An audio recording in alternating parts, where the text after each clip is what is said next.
Temperatures are rising, and so are sea levels. The world is facing serious storms, both metaphorically and literally. The only way humanity is going to get through this is if we work together. We've gathered specialists in business and innovation for a special forum on December 13th, live on stage and online. Don't miss it.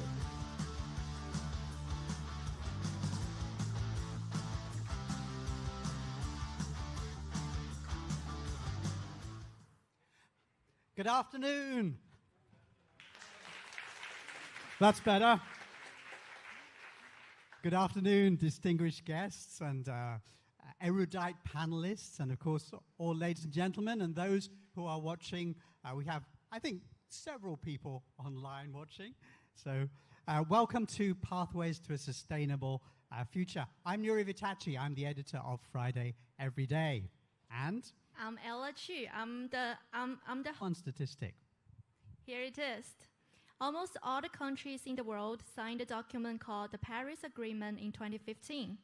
This was a pledge to make sure the average global temperature did not rise beyond 1.5 degrees Celsius. Scientists warn that if it rose beyond 1.5 degrees Celsius, we'd have all sorts of strange effects like typhoons in November, and storms and floods and hurricanes. And guess what the statistic we're going to reveal is? It was 1.6 degrees above average. That was the statistic for... So in this part of the world, we take this issue seriously, which is why so many important officiating guests are kindly supporting this forum today. Please welcome them as they join us on stage. 让我们有请出席今天论坛的各位主礼嘉宾上台。We're just going to step back a bit and call their names and invite them to come up on stage. Mr. Chirk Wing Hing, GBS, JP, Deputy Chief Secretary for Administration of Hong Kong SAR Government. Mr. Wang Song Miao, Secretary General of the Liaison Office of the Central People's Government in Hong Kong SAR. 有请中央人民政府驻香港特别行政区联络办公室秘书长王松苗先生。Mr. Li Yongsheng, Deputy Commissioner of the Commissioner's Office of China's Foreign Ministry in Hong Kong SAR. 有请中国外交部驻香港特别行政区特派员公署副特派员李永胜先生。Mr. Cheung Chi-kong, GBS, Deputy Secretary General of the Hong Kong Coalition.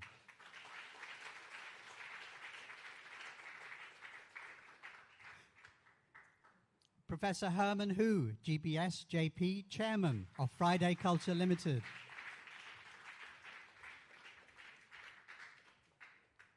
And Mr. Wang Kai-bo, Vice Chairman, Deputy Chief Editor, Hong Kong Ta Kung Wen Media Group. 有请香港大公文汇传媒集团副董事长王凯波先生。Now, in keeping with our theme, we are going to save resources. We have not got a ribbon for you to cut. Instead, we have a graphic on the screen behind you. It will appear momentarily, and it will have certain spaces on which we'd like the guests of honor to place their hands. 请各位主礼嘉宾稍后将手放在身后的大屏幕上，放在对应的图标上，在我们的倒计时结束后，再将手放下来。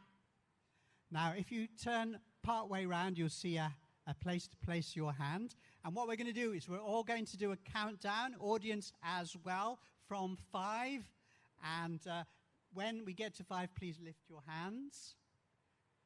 5, 4, 3, 2, 1. And we declare the forum open. Thank you very much. 我宣布本次论坛正式开始。Thank you, and please stay on stage. We'll ask our cameraman to take a group photograph. So could you move towards the middle, towards the red circle? 请各位主礼嘉宾向前，我们拍一张大合照。And our cameramen are at the back. They're going to take photographs. 有请摄影师。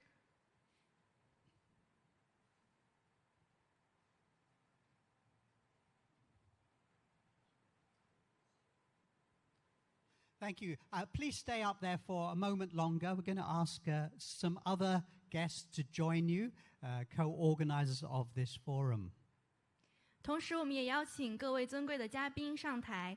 Let's welcome Mrs. Jenny Hu. Please come up, Jeannie. Let's welcome Professor Whitman Hong.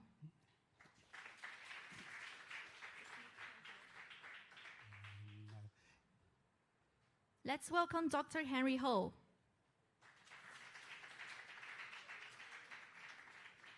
And also Dr. Winston Ho. Yeah. Nick Chan was on his way. Has he arrived yet? No, he's not arrived yet. Okay. But please, group photograph, please, for all the participants and organizers here. 有请我们的摄影师，请各位主礼嘉宾看向前方的摄影机。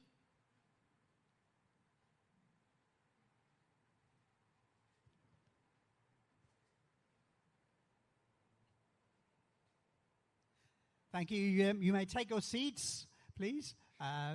All except Professor Herman Hu. 请各位主礼嘉宾下台就坐。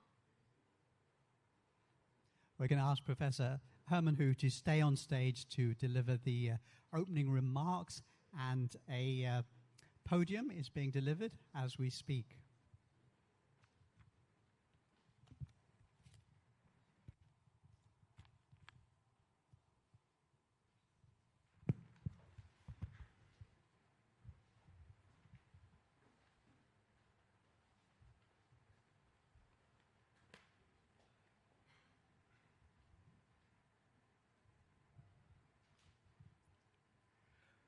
Good afternoon. Mr. Choi Wing-hing, Mr. Wang Song-miao, Mr. Li Yongzheng, Mr. Zheng Jigong, Mr. Wang Kaipo, distinguished panelists, ladies and gentlemen, and everyone joining us online. Thank you for coming. I warmly welcome you to the fourth forum held by the Hong Kong Coalition and Friday Culture. This year, we are delighted to be joined by another co-organizer, News, a modern digital news operation from Da Gong Bao, the Chinese newspaper founded in 1902. In the first two gatherings in this series, we focused on international communications and on the need to make this world fairer and safer.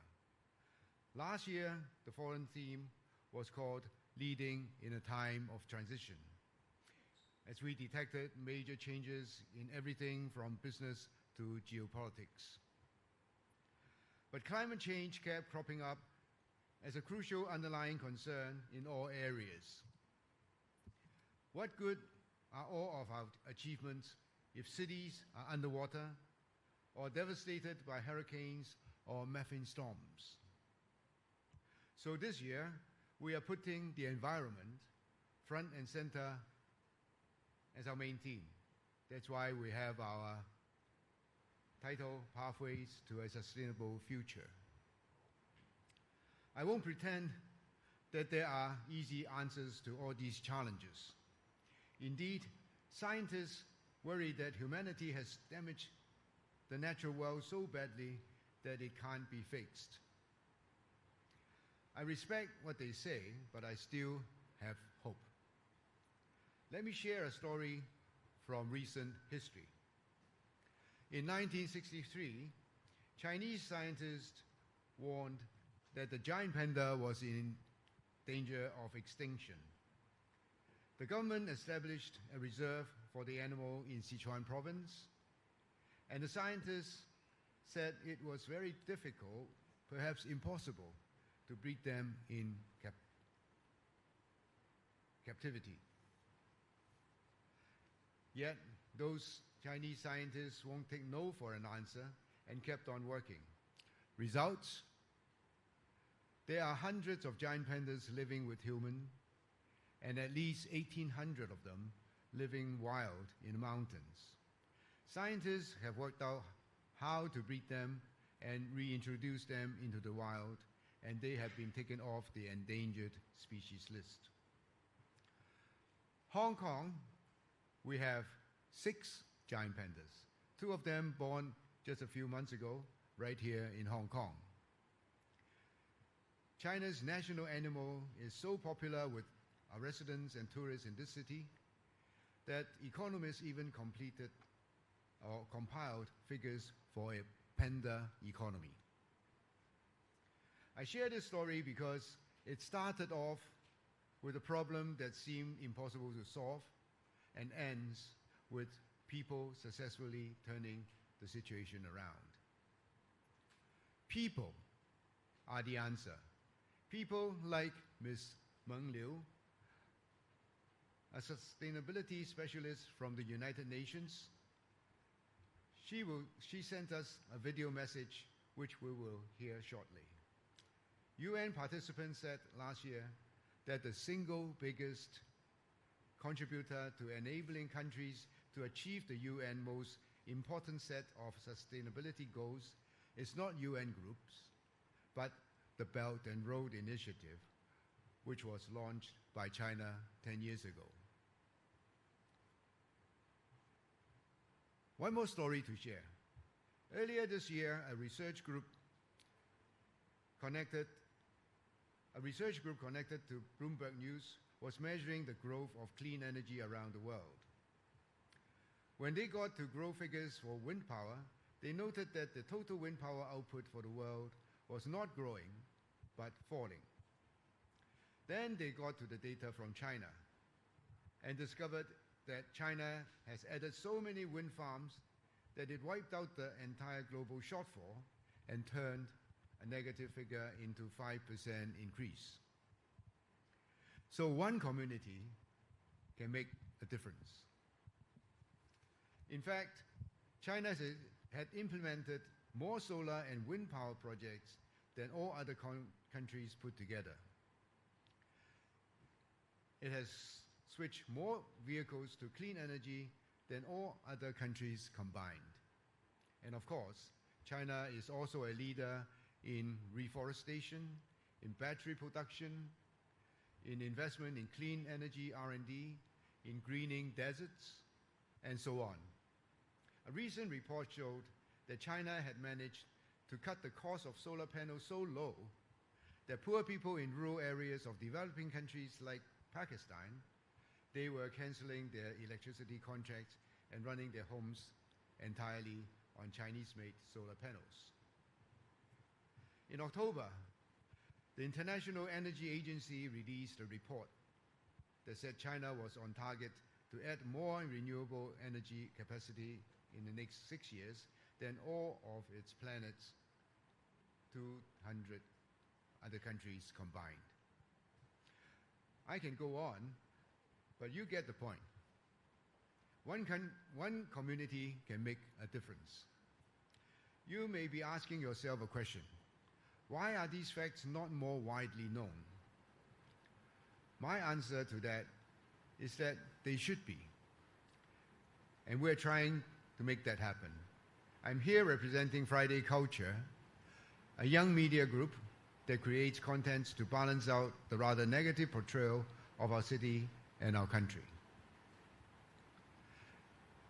And a final comment. We often think of environmental protection as a modern way of looking at the world. But 25 centuries ago, a teacher named Lao Tzu already taught us the importance of harmony between man and nature. He said that nature was designed as a series of self-maintaining mechanisms.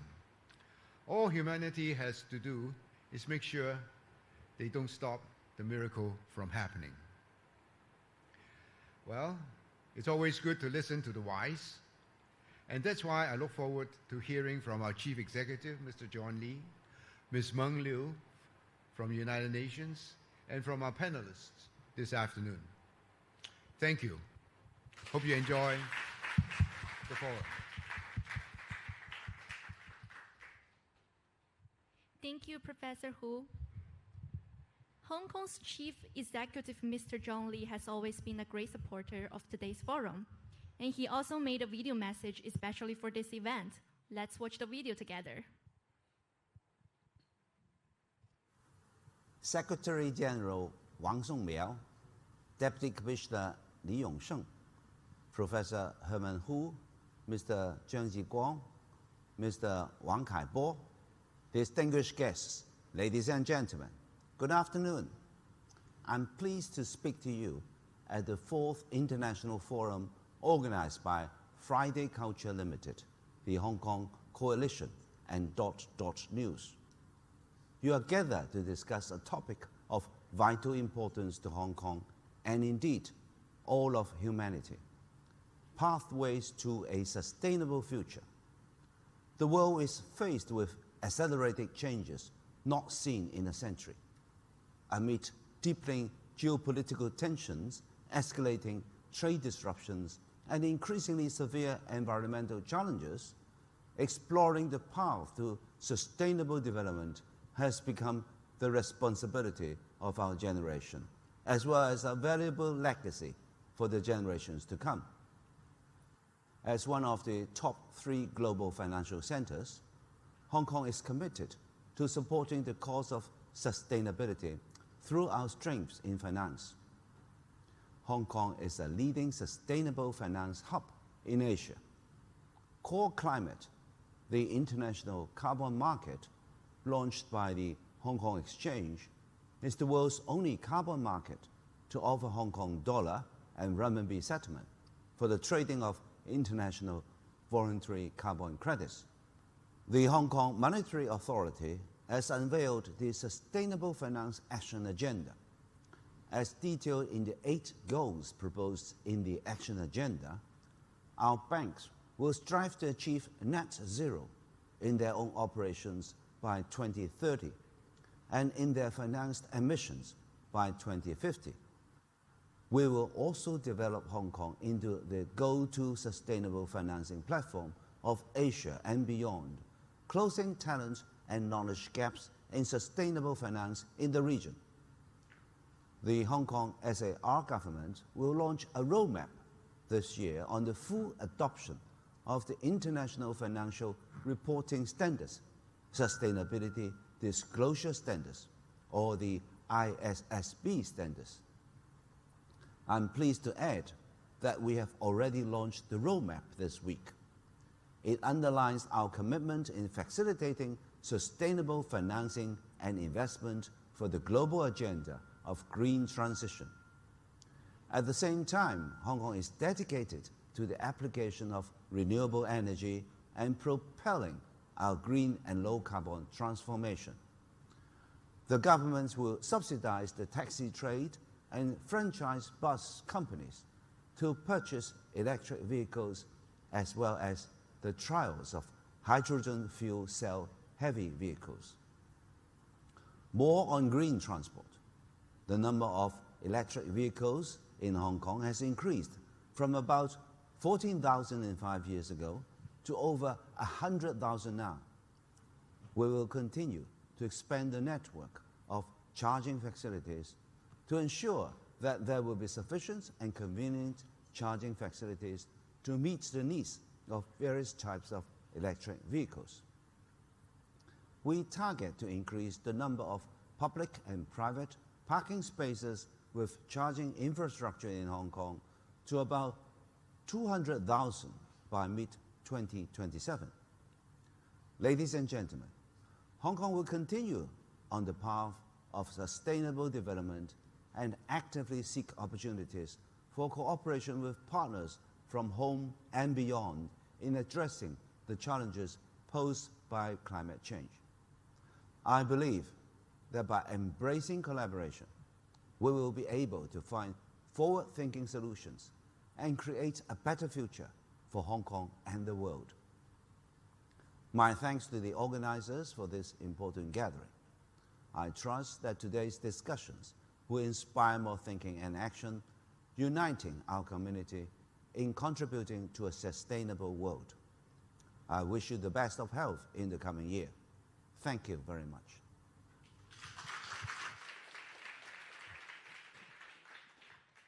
Thank you, Mr. John Lee, for sending that message to us. Some of our officiating guests has other duties, so they might leave first. 我们有几位主礼嘉宾还有公务在身会先行离开，感谢你们的到来。Thank you for your support. Now, our next, we've got a video message from Miss Meng Liu. Yes, many of you will know that the world's nations have pledged to fulfill a series of sustainable development goals with a 2030 deadline. It's a challenging deadline. Yeah, let me just say a few words about the lady you're about to see on screen. The United Nations realized that UN and NGOs could not achieve much. They needed big governments, they needed business people. So they arranged something called the Global Compact. Now, one of the meanings of the word compact is a treaty or an agreement, pact. So this lady, Meng Liu, is one of that team, and she's getting private businesses and organizations in China and around the region to join in this mission. And that's what she's going to talk about today. Let's step away and watch the message from Ms. Meng Liu of the United Nations Global Compact. I'm truly honored to represent the world's largest corporate sustainability initiative to speak with you. The topic I would like to share today is Forward Hong Kong Business Faster to Agenda 2030. Like many of our UN brothers and sisters organizations, the UN Global Compact is committed to the 2030 Agenda and its 17 Sustainable Development Goals by mobilizing the private sector to do business in a sustainable and responsible manner. As a special initiative of the UN Secretary General, UN Global Compact is the world's largest global initiative promoting and advancing corporate sustainability with over 24,000 participants from over 180 countries. And among them, there are about 1,200 from China, including many of them based in Hong Kong SAR of China. UN Global Compacts call for companies to align their operations and strategies with 10 principles in 4 areas: human rights, labor, environment, and anti-corruption. And some of you may realize these 4 pillars can be linked to what we call ESG, environment, social, and governance. And this is a concept we proposed about 20 years ago, based on the 10 principles of UN Global Compact in the area of human rights, labor, environment, and anti-corruption. We trust that the ESG ecosystem in Hong Kong has set an ambitious example to many parts of the world. For example, Hong Kong SAR government was the 4th largest source of aligned government green bond last year. Hong Kong is also the early adopter of ESG and non-financial mandatory disclosure of the listed companies that helps boost investment confidence and transparency. For example, Hong Kong Exchange and Clearing Limited played an important and active role to advance corporate sustainability. I very much look forward to the continuous efforts by the Hong Kong stakeholders in all industries, such as enhancing corporate behavior on business ethics, anti-corruption, as well as effective way to combat greenwashing and other ESG material issues.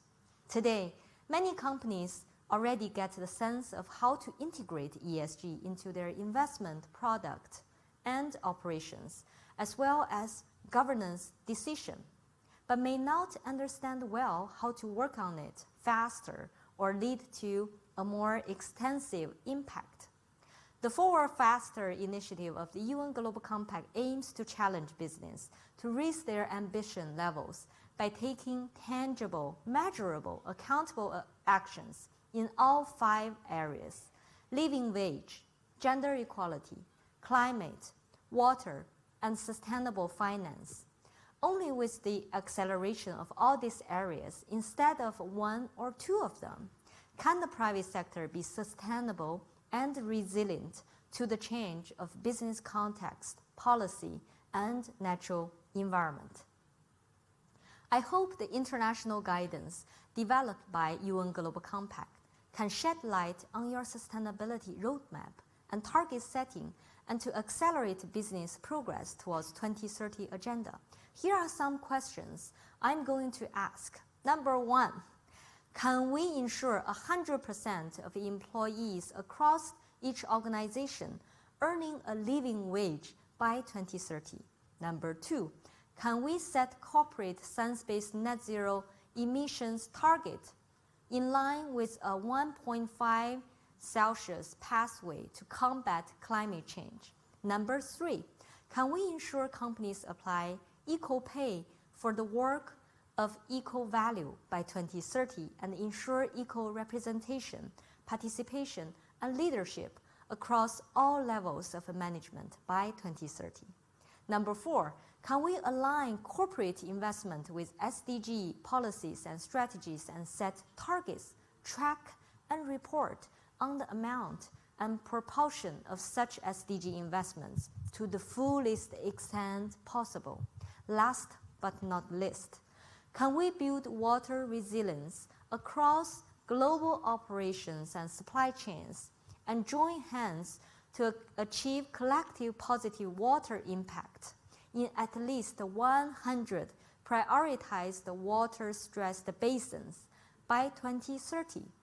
As we reach the halfway point of 2030 agenda, I urge all companies and your leaders here to become driving forces for this common goal. Together, through the efforts of UN Global Compact and each of your active participation, we can inject more momentum into the SDGs.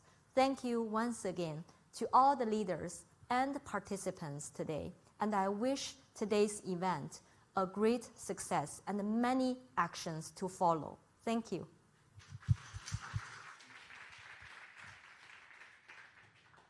Thank you for that message from the United Nations, Meng Liu. Now, we have two panels today, the first of which will focus on the contribution that people in business, finance, and industry can make, and the second by people in science and technology. The first panel is called Green Business and Beyond. We are delighted to have Dr. Henry Ho, founder and chairman of One Country, Two Systems Youth Forum. He's also a member of the expert group of Chief Executive Policy Unit of the Hong Kong SAR government. He will be the moderator for our first panel. Welcome, Dr. Henry Ho. Thank you, Dr. Ho.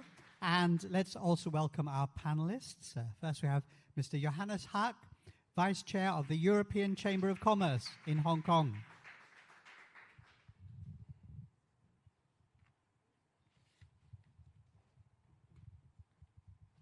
And we have Mr. Joseph Low, Managing Director of CLP Power Hong Kong Limited. And we have Mr. Nick Chan. He's Director of the Asian African Legal Consultative Organization, Hong Kong Regional Arbitration Center. And we have Mr. Paul Pong, founder of Institute of ESG and Benchmark. Welcome.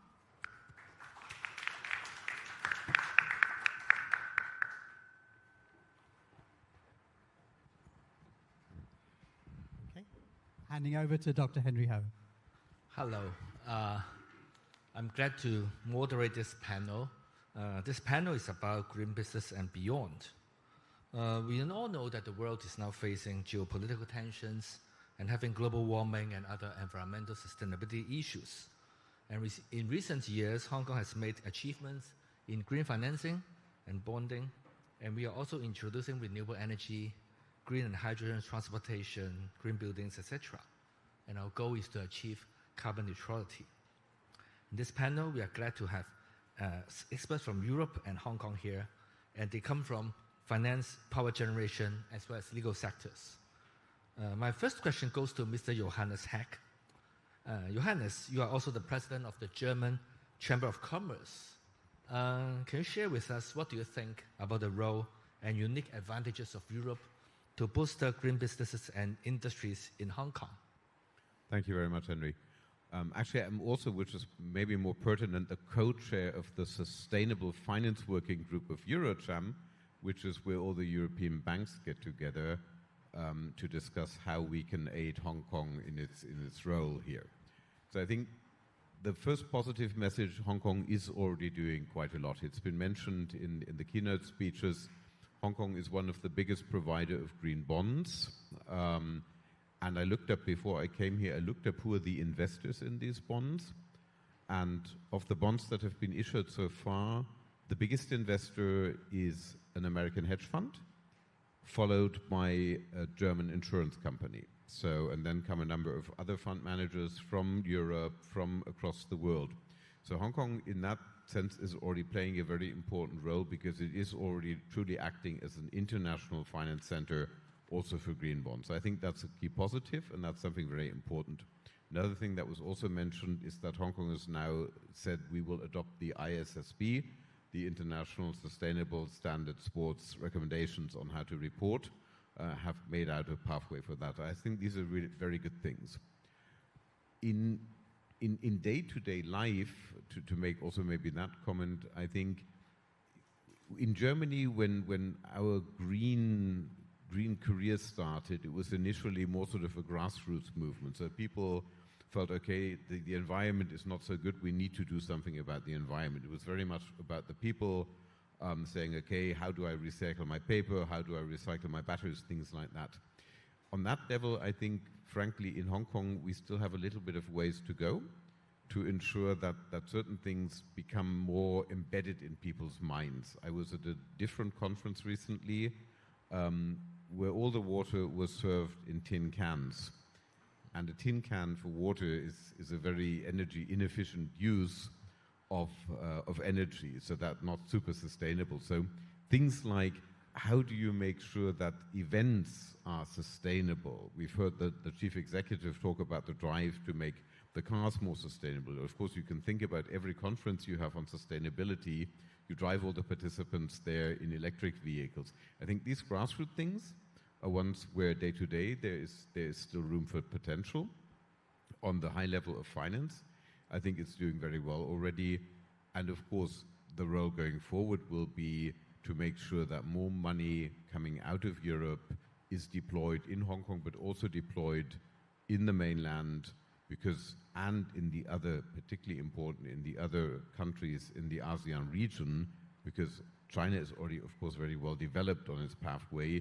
A lot of other places here can benefit from Hong Kong channeling money to ASEAN countries to be deployed there in improving their sustainability.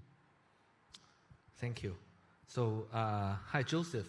You have worked in CLP, the largest power company of Hong Kong, for over 20 years. And what do you think Hong Kong can play to boost green business development, in particular power generation and electricity sectors? Thank you, Henry. Hong Kong's power sector actually plays a very important role to decarbonize Hong Kong. Just to give you a sense of what the carbon emissions of Hong Kong is, roughly around per year 40 million tons of carbon, right? 60% of it comes from the power sector. And another 20% comes from the transport sector. So if you can imagine, if we can decarbonize the power sector to providing a zero carbon electricity supply, we can essentially solve over 80% of Hong Kong's carbon emissions issues. So what the power sector has done, and the Hong Kong government is taking a very good lead in doing this, is that we've set for Hong Kong a net zero target for 2050. Now, you might think, well, there are a lot of places that have set net zero targets around that time, right? What's so special about Hong Kong? What is so special is that Hong Kong's roadmap to get to 2050 is actually much clearer than many other jurisdictions around the world.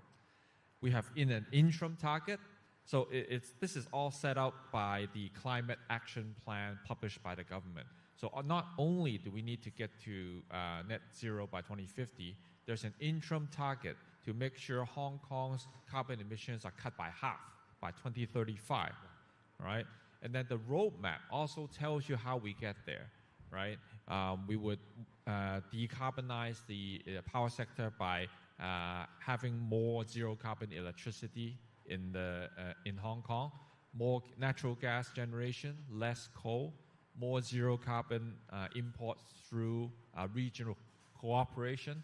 So this would all lower the carbon intensity of Hong Kong's electricity sector. And then also, there are also measures on waste, how we decarbonize the waste sector. There are also measures on how we decarbonize the transport sector. So for example, if we're able to make all the transport infrastructure through electrification, whether it's private cars, buses, taxis, heavy vehicles, then we can also reduce carbon emissions in those sectors as well and bring Hong Kong closer to the 2050 net zero target. Joseph, because this panel we're talking about green business, and I understand you have a carbon credit program. And can you share with us how it could reduce carbon emissions? And do you think carbon trading will be a critical part of our green financing? That's a good question, Henry.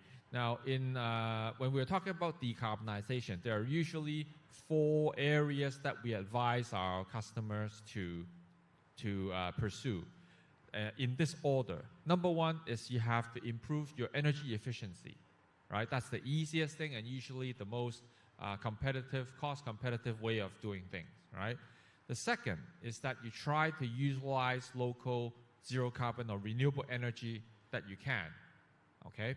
The third is that we would reduce the carbon intensity of our grid so that all our customers can get a lower carbon electricity supply.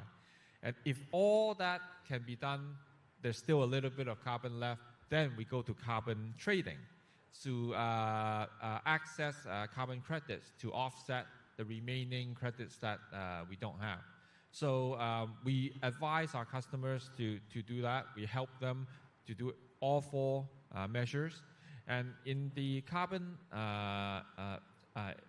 selling program that we actually have renewable energy projects in mainland China and in India that produce carbon credits and that we make available to be sold to interested customers that we come across. Okay, thank you. So Nick, you have a very unique background here. You are a solicitor with IT background, and you are also the deputy to National People's Congress in China. So, and also you are appointed the director of Asian African Legal Consultative Organization, ELCO, am I right? Yes. And the Hong Kong Regional Arbitration Center. Can you share with us any green business opportunities in Africa and also ASEAN countries, as I understand you recently visited there? Thank you, Henry. In the last month, I've probably not been too environmentally friendly. A lot of carbon footprints. But flying around a lot. Last month, I think I was in Hong Kong for 5 days. Not to be boastful, but but what I'm trying to point out is it's when you travel so many different countries, and ELCO have 48 countries as our member states, you recognize that different countries are at different stages of development. So we have to respect every country have the right to, maybe I'll probably, this is better. Every country have a right to, its own economic path. And so as you see different countries face, go through different phases of development, some would need energy. For example, I was in South Africa and having a meeting at the 17th floor, and all of a sudden power went out. And we were at a government premises, a new government headquarters. So in short, to answer your question in a more simple, direct way, I would say we have to collaborate around the world. For example, in terms of power, you see in South Africa, they can benefit with, say, a power energy company, nuclear power energy company from this part of the world, or CLP, not using self-development nuclear power, but a power energy company in this part of the world, going there, helping them to stabilize their electricity supply. And then, for example, if we were to produce products there, manufacture there, you could sell them to the US, import tax-free.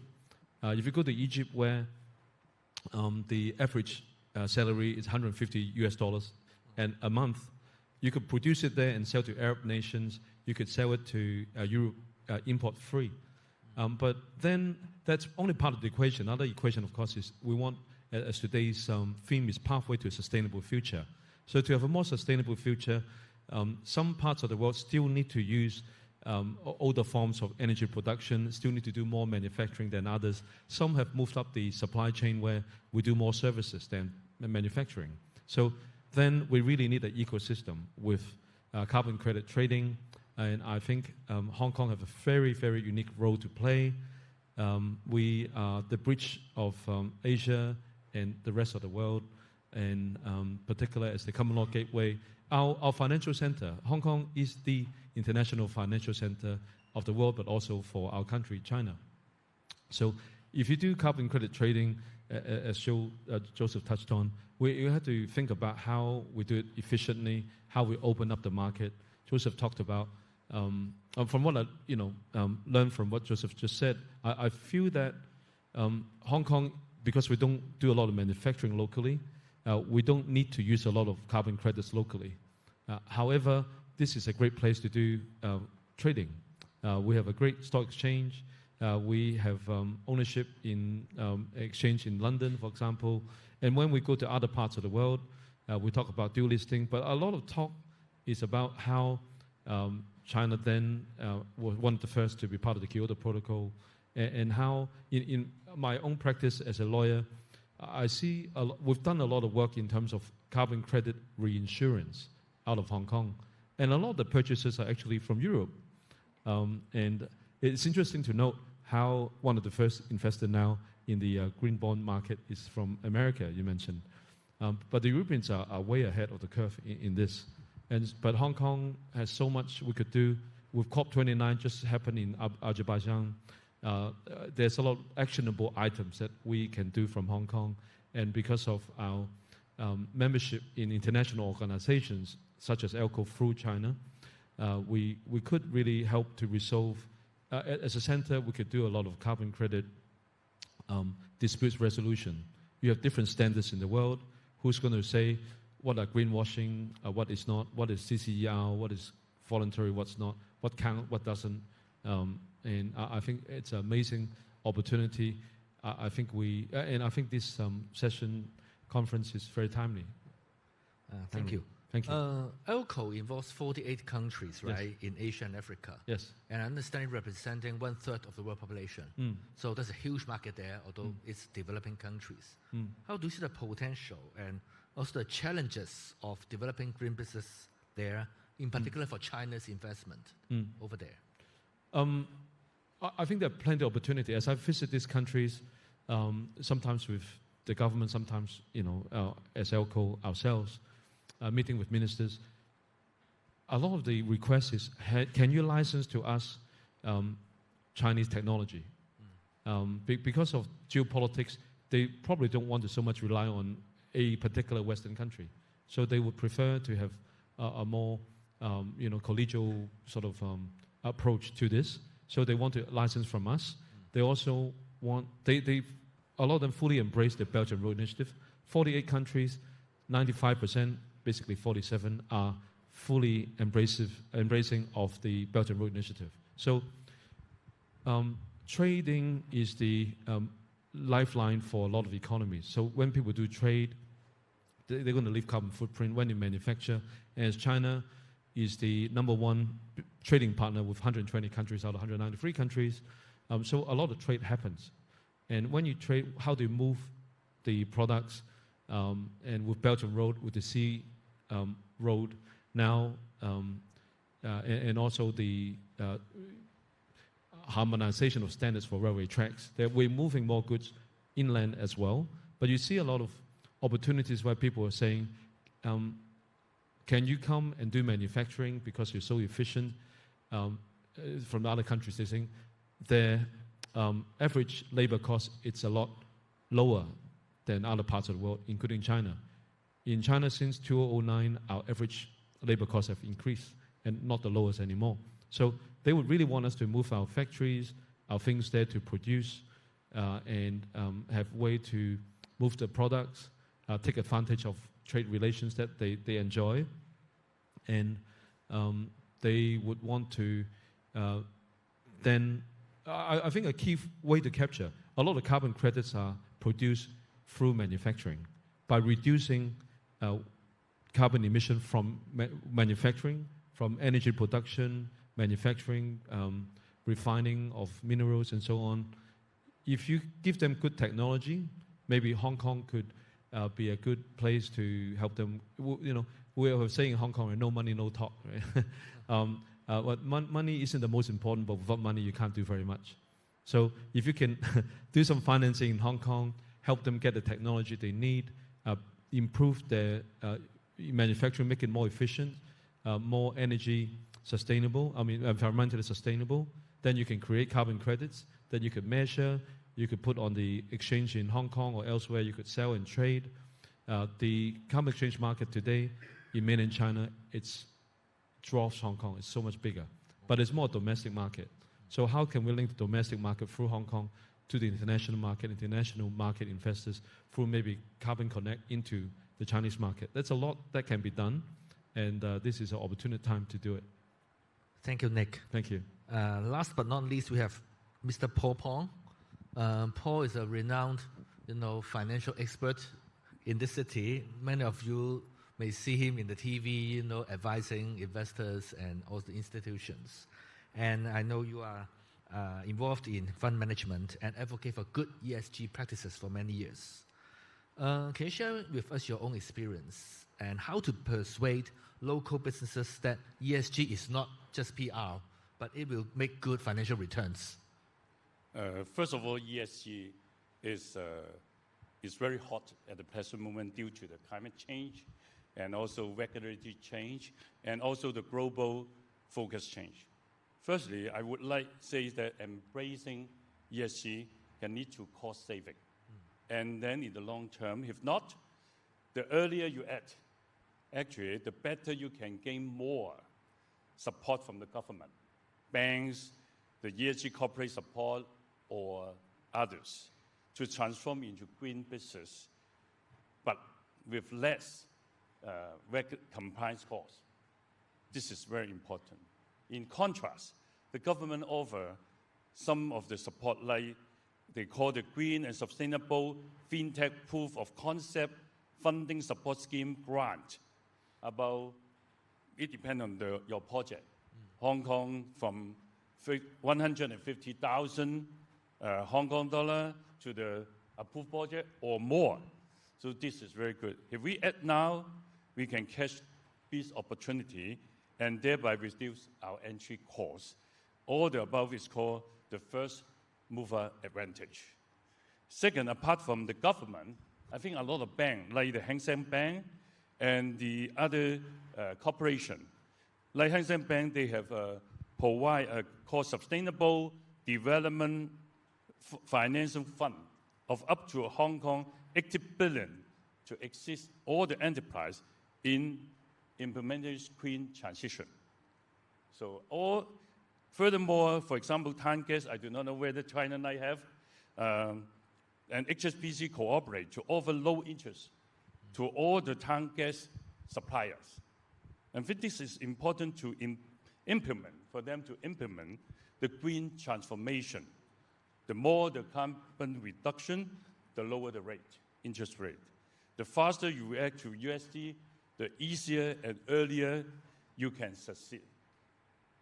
Besides, for the fund industry, at the present moment, we have more than 200 funds authorized in Hong Kong, get the ESG, called the ESG fund.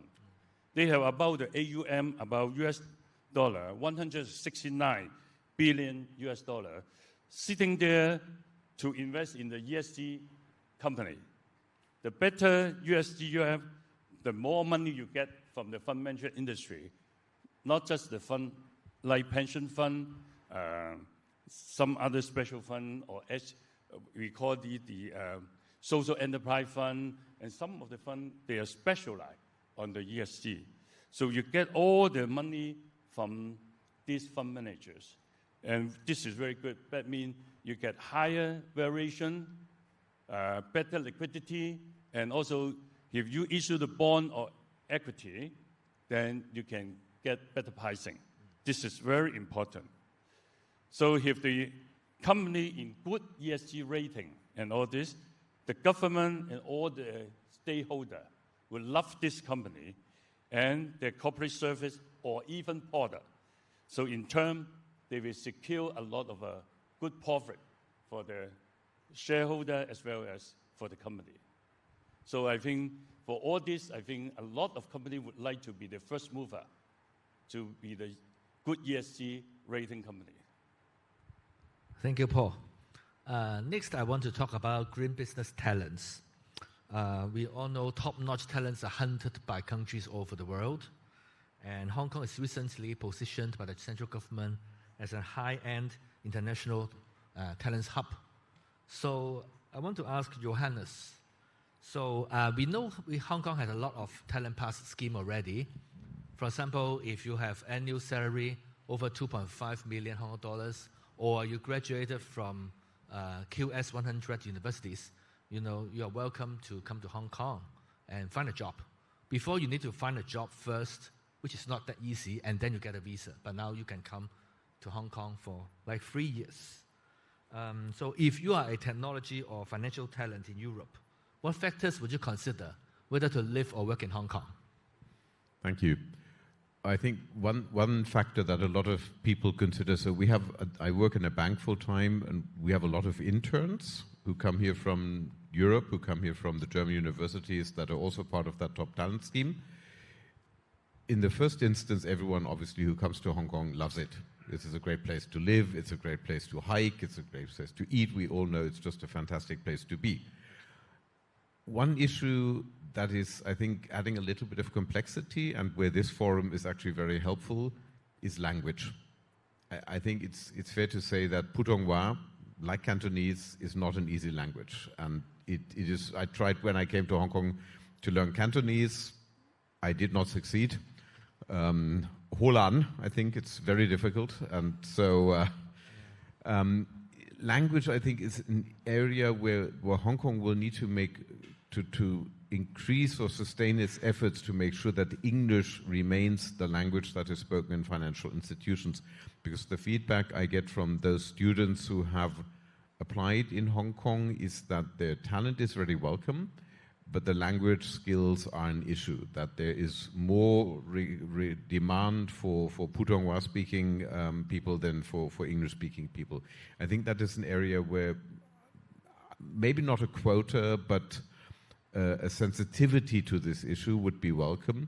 We also spoke, I said earlier, CLP is a prime example of a company that has a very diverse mix of people that they hire. I think companies here looking to hire should look across the spectrum and across the language spectrum.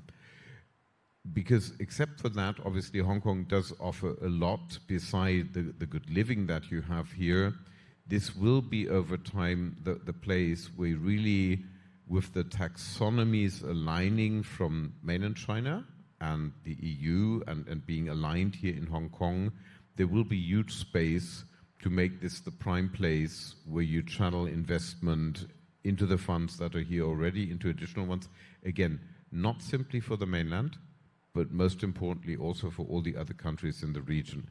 So the short answer again is think of language a lot, make sure that you have a diverse set of skills that are unified, ideally by, I'm German, but by the lingua franca English. Thanks, Johannes. Our dear audience may want to know that actually we have a new policy in Hong Kong where permanent residents of non-Chinese can now apply for a 5-year, multiple entry card, much the same way as Hong Kong residents to go to China.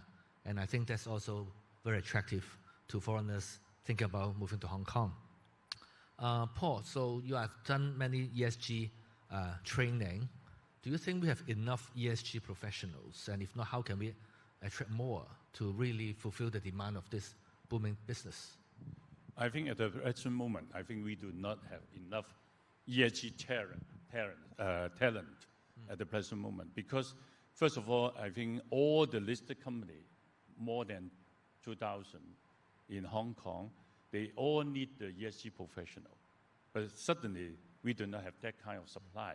So the main reason is that if you look for a lot of big company like the Hang Seng Index company, blue chip company, if I think the ESG staff is moving to jumping to different company because a lot of them is corporate is having enough staff.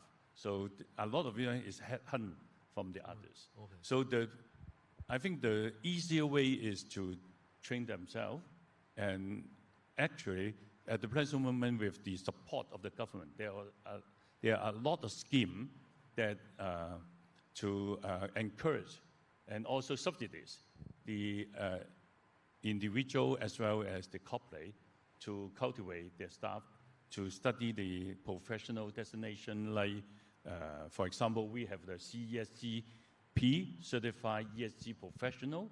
So it's like the CFA and CFP, etc. Then you can train them in a short time, and then they get a very good idea and discipline being the ESG professional. And then they can work in the different company, and after, because they have the actual experience and also try out in the company, then they can train up to be the ESG professional. So I think it needs time to cultivate enough ESG professional at the present moment. Nick, what's your views?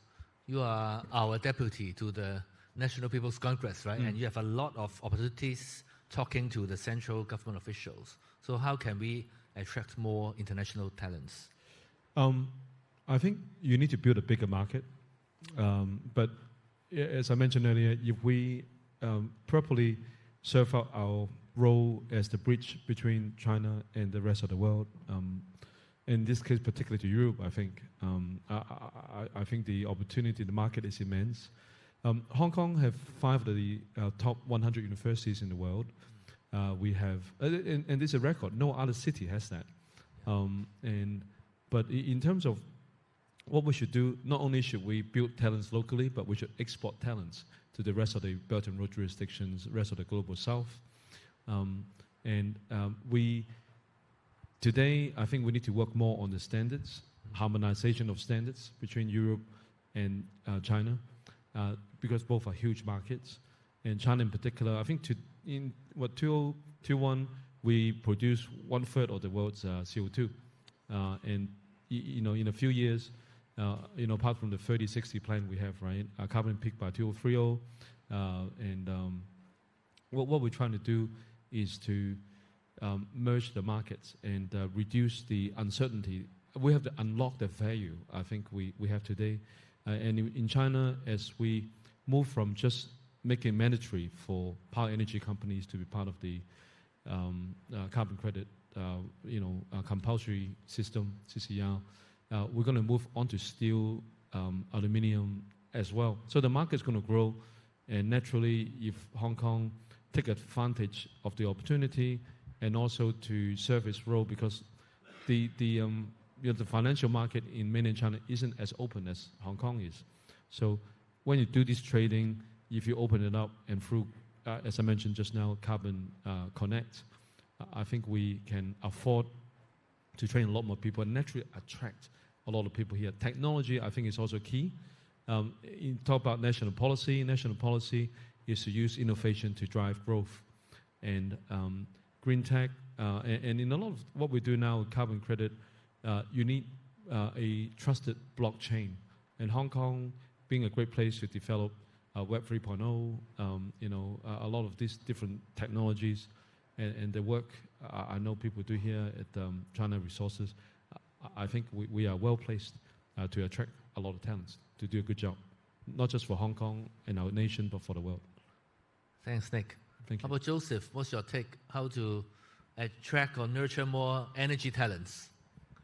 Yes, CLP is sort of like a miniature version of Hong Kong. We need the engineering talent to help us implement the energy transition, right, to decarbonize Hong Kong. We need digital talents to make use of new technologies to improve our Hong Kong's work processes and efficiency, right? So what we do is that We have dedicated programs to attract local talents, mainland talents, as well as international talents, both on the engineering side, on the digital side, as well as on the general commercial talents as well.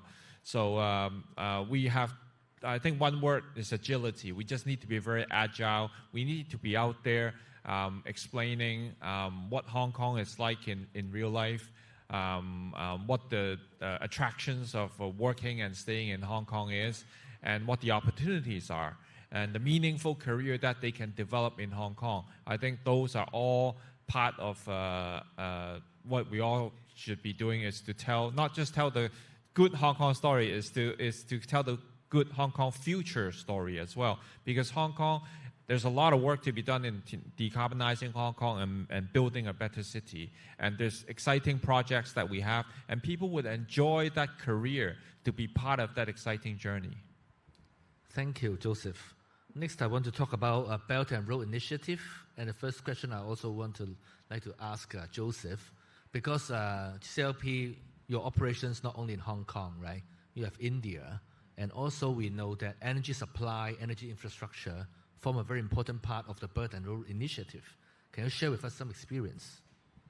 The CLP Group expanded from its Hong Kong business to international areas, including Belt and Road countries, over 20 years ago. So we have not only an operation in Hong Kong and mainland, we have a big operation in Australia, in India, and we also have investments in Taiwan, Thailand, etc. So going forward, I think we fully support the Belt and Road Initiative. We are looking for opportunities where we can contribute our engineering expertise to help some of the Belt and Road countries to develop their economy in terms of power needs, as well as to help them decarbonize.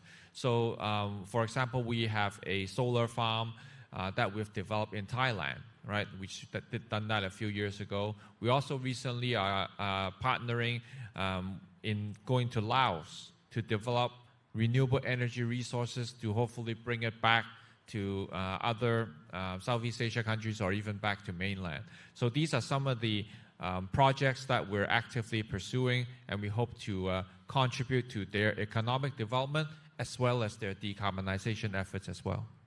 Great. And Nick, I think among your 48 countries, most, if not all of them, are Belt and Road Initiative countries. Right. So can you share with us some experience?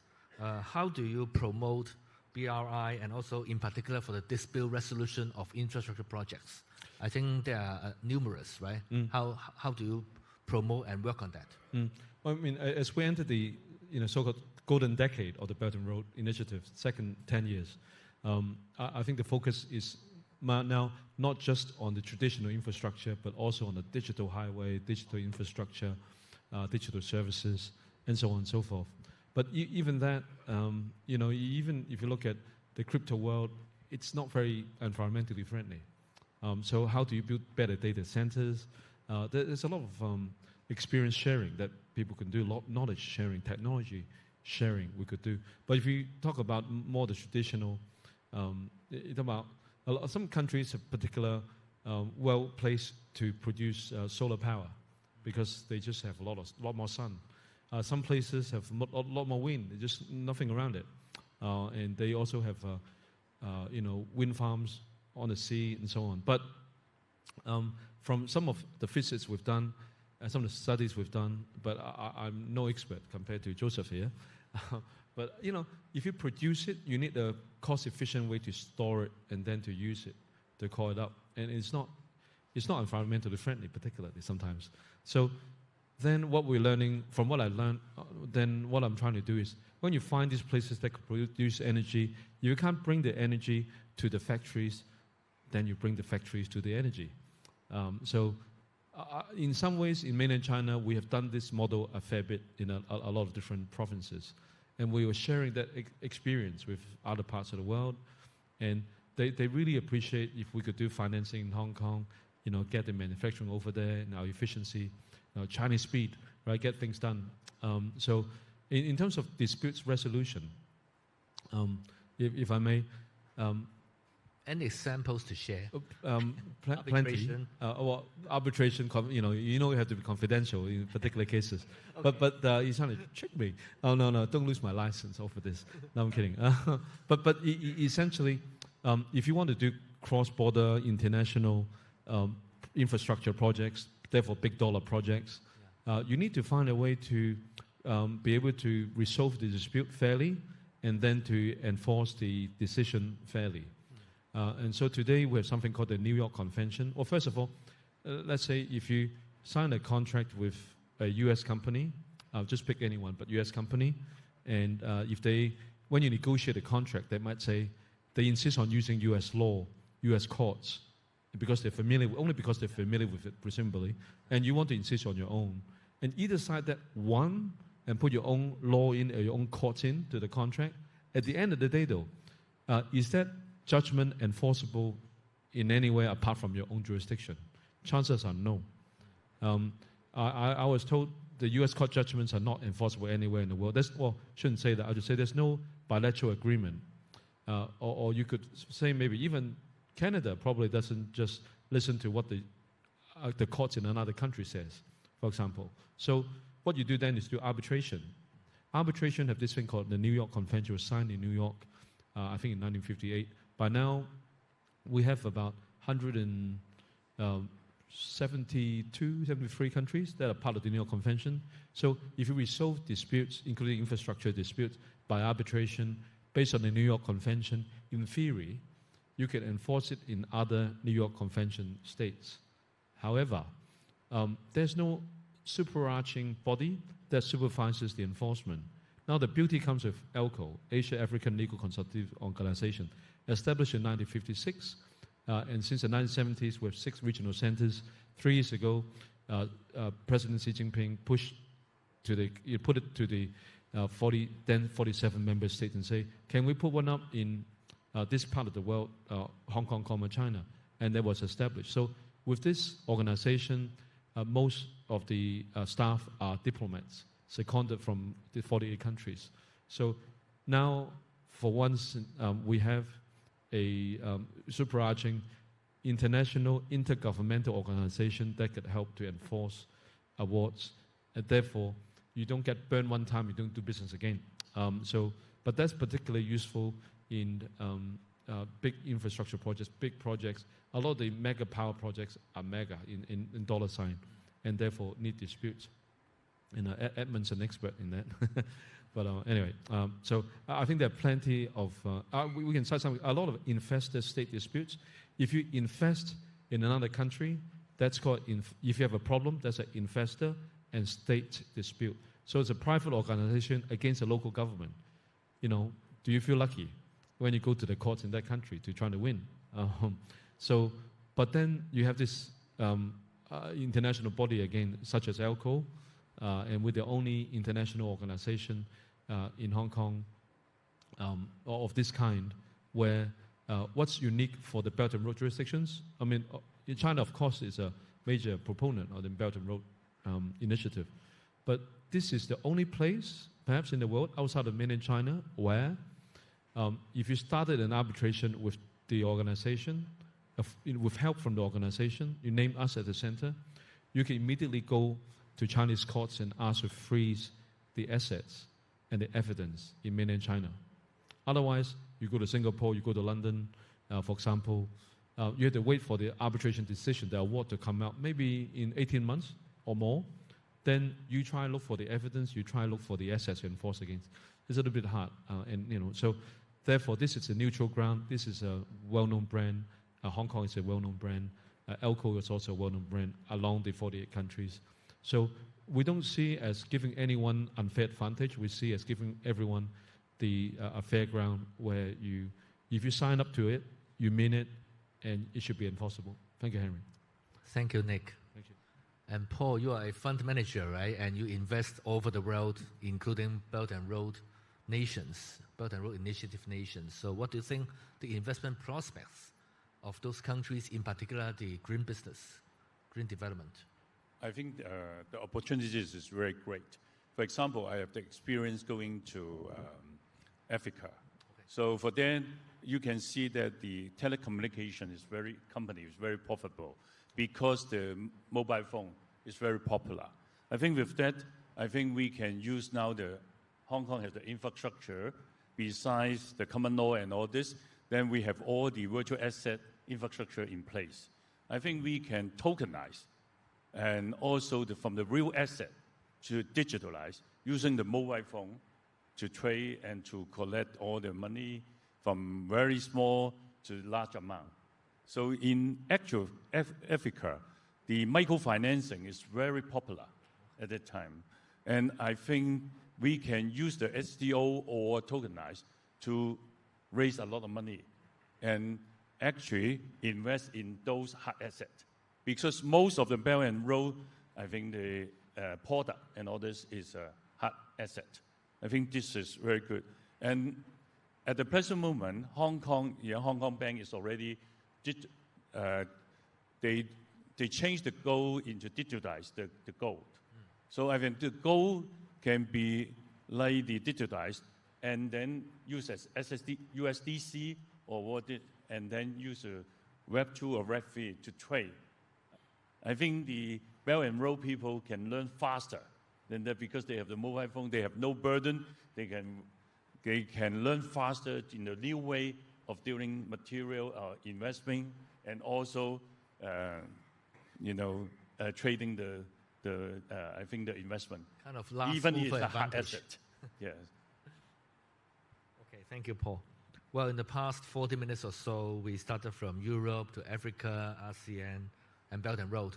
Now let's come back to Greater Bay Area, come back to China, where Greater Bay Area includes Hong Kong, Macau, and 9 cities in the Pearl River Delta. And my first question is for Joseph. I think CLP is a pioneer in building energy facilities, right, in the Greater Bay Area. The Daya Bay Power Station is like 30 years old. And can you share with us your experiences and what are the potential for energy development in Greater Bay Area? Yeah. Yes, we started the Greater Bay Area Cooperation in the 1980s. Before the term existed. Way before the term existed. Actually, in the 1970s, we started selling power to Guangdong because in 1979, with the early days of the open door policy, there's great demand for electricity, but there's not enough electricity. So we ended up selling power to Guangdong in Hong Kong starting 1979. And then we were very glad to be part of the Daya Bay Power Station venture. That was at the time the largest Sino-foreign joint venture at that time. We were able to structure the project using Hong Kong's background and electricity demand to build the power station, which at that time costed roughly around 1/3 of the whole mainland's foreign reserve. That's how much it cost. So we were very glad to be part of that, to be part of the open door policy to implement. So we've been in Greater Bay Area for many, many years. And in going forward in the future, we continue to see great opportunities. For example, we're developing our energy service business in Greater Bay Area. Now, in Greater Bay Area, obviously, the power shortage situation is much alleviated, not like in the 1970s and 80s, right? But there's still opportunity for doing energy service. How can we help them make their shopping malls, make their district cooling infrastructure more energy efficient, right? And that's what we're currently doing right now. So is Hong Kong going to import more renewables or nuclear in the future? How does it fit into our carbon blueprint? Yeah, that's a good point. Now, as I just mentioned in the climate action plan by the government, by 2035, we aim to import more zero carbon energy through regional cooperation with the mainland in Guangdong primarily. So that could come in the form of nuclear energy. It could come in the form of renewable energy. So we're actively developing that. And it's a key part of how we help Hong Kong decarbonize in the future. Thank you. And so, Johannes, Hong Kong is always a gateway to China, and now we have the Greater Bay Area under the concept of one country, two systems. How do you see the prospects of GBA and how European companies can play a role? When I came to Hong Kong in 2018, and that was just when also GBA was beginning to be a term. And I think for quite a number of years, the Europeans always said, well, it sounds great, but what is it actually? I think this is now actually changing, that we can see what it is, and we have actual examples. We have, for instance, in logistics with the airport, the cargo airport obviously is very important for Hong Kong, and you have now interoperability between the mainland and the Hong Kong airport, where you can actually see customs clearance taking place much more easily. So I think GBA is now becoming more alive. For Europeans, you mentioned earlier, Henry, the scheme where permanent residents of Hong Kong can now travel more easily to the mainland. One thing that I think all the chambers are constantly asking the mainland China government to do is to extend that scheme to Hong Kong residents. Because, of course, the permanent residents are great, but they're here anyway, so no need to attract them. The ones you want to attract are the new ones, and I think that would be then very much a USP for Hong Kong if you can say, okay, you move to Hong Kong, and then maybe after 1 year or maybe after some additional accreditation, you can then very easily move in and out of GBA, because then, of course, we do get a lot more of talent. We have a huge amount of German European industry in Guangdong, in the GBA, and if we can attract more people to come, they can, of course, support the advancement there. We spoke briefly before. European industry is now also learning very much, of course, from China in terms of battery storage, EV, and this would aid then the exchange that would then be both ways. So I think a key thing there is to make sure that the seamless travel to GBA becomes even more seamless. Thank you, Johannes.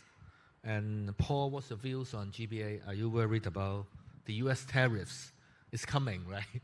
Very, very soon. And how it would affect GBA, because GBA is also an innovation technology center, hub of China. What do you think?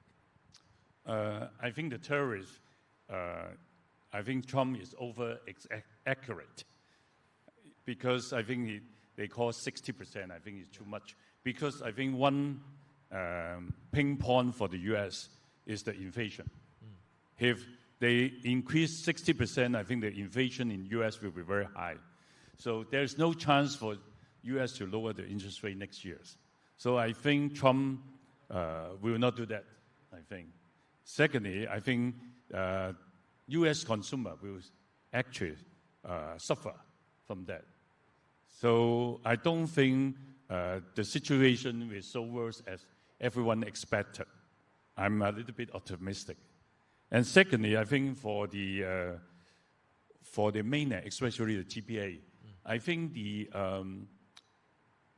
carbon trading market is huge, because China is the biggest manufacturing hub in the world. So with this transition, I think the amount will be huge. For example, some of the research mentioned that the carbon credit trading market in China, just voluntary, will be in 2030, we are about $10 billion. But the whole world is the same about $10 billion.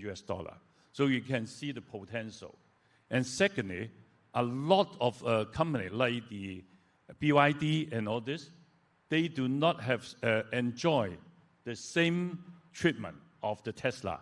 If you see the Tesla recent quarter earning result, Tesla get around $800 million from the carbon credit. That means other car company buy their carbon credit, the income. So in future, if China and Greater Bay Area and Hong Kong international carbon credit market has well established, I think a lot of EV company and also clean energy company can sell their carbon credit and make a lot of money just to pay the dividend to the, I think, investor. This is very attractive already. This is free at the present moment. You do not do any other investment because because you do not have all the infrastructure, carbon credit trading platform in place. If you have the exchange in place, you can get more income, and then you can use for capital investment or giving back to the shareholders. I think this is huge opportunity. So I think in future, a lot of more money will come to China if our carbon credit trading platform and exchange established. Thank you, Paul. So Nick, you have the final word of this question. What do you think Hong Kong business and professionals what we should do to promote GBA, green development, in particular under our really geopolitical tense environment? I can't have the last word. The story is still being written by people in this room and beyond. I'd say, as professionals, we have to pay close attention to how the world is developing, evolving, see the big picture. So I'm grateful to Herman and Friday for putting the forum on, and so we can learn from each other. And I think as professionals, apart from doing our day-to-day job, day-to-day file, it's, for a lawyer, for example, rather than one court case at a time, in some ways, if you think further, it's much better to, find what laws are lagging behind technology or development and improve that so we don't have that issue. But if you talk about GBA, if China is a factory of the world, then GBA is probably the heart of the factory of the world. But also, Hong Kong, of course, is a main role in the GBA. What we need to do is to show the world how we are united as one. We bring along our 10 friends, 10兄弟, right, to go see the world, and to we talk about 平船出海, which is to, if we go outside our safety environment in a ship, then we tie our ships to go together. It's a lot safer. And in short, I think one of the things I would invite our guests to ponder on is to use Hong Kong's uniqueness, Greater Bay Area's uniqueness under one country, Hong Kong's and Macau's one country, two systems, how we could see through the development of RCEP, Regional Close Economic Partnership. Now you can make 40% of the product in these 15 countries, and you could sell to many different parts of the world tax-free. But then you have 60% left. The 60% perhaps you can make it in places like South Africa, so you could then sell the products tax-free to the US, tax-free to 15 countries in Asia, and Egypt similar to Europe. Thank you. Thank you, Nick. We have gathered a few questions from the floor. We may take one or two. But before that, any further comments from our speakers on what I've discussed? Any supplement? If not, then maybe I'll take the first question from the ground for Paul. We know the economic downturn, in particular in this region, China. So how do you persuade businesses to take up more responsibility for ESG? Because, everyone is cutting costs, and ESG may be seen as a kind of additional expenses for many companies. As I mentioned, that is not additional burden to the company, because if you are doing the first mover, you are being the first mover, you have the first mover advantage, because first of all, the regulation is not tight, and also there's subsidies, and also you can get the talent easier, because if everyone is joining the journey to have the ESG, the ESG talent may be not enough. So you can get the ESG talent, and also you have time to train the ESG talent at the present moment. And then for funding and all this, because I think a lot of you can do the education to all your stakeholders, including your staff, your client, and all this. After they accept it, they like your product, they like the ESG, and the trend is there, then you can make more money and make more profit in future. So that's why I think ESG is the trend for the future. The earlier, the better. You do it earlier, the better you can achieve the success. Okay, thank you. There's one more question about Africa. So may I really have the last word from Nick? The question is about, African countries may have lack of funding and infrastructure to achieve green transformation, and how Hong Kong can support these countries to initiate or finance these projects. So we should go there more, and we should share our market access, expertise, and technology and people. I think a lot of you know about 2060. Some say Africa is the next US. The economy is going to be booming, so we should have a first move advantage, as Paul here mentioned. Thank you. Thank you very much. And I think that's the end of our panel one discussion. And I wish to thank all our 4 speakers for your insights and fantastic arguments. Thank you so much. Thank you. So we have prepared thank you certificates for each of our panelists. So let's welcome Professor Hu on stage.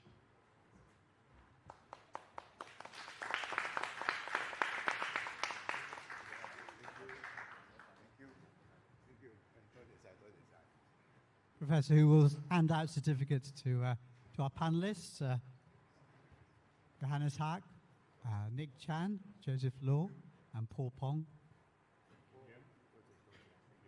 And of course to our moderator, Dr. Henry Ho.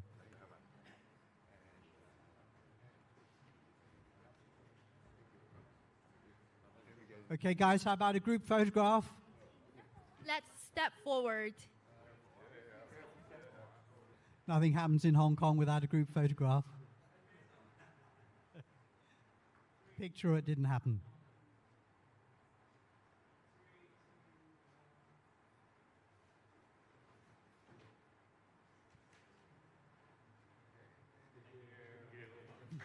Thank you very much. Thank you so much, and please be seated.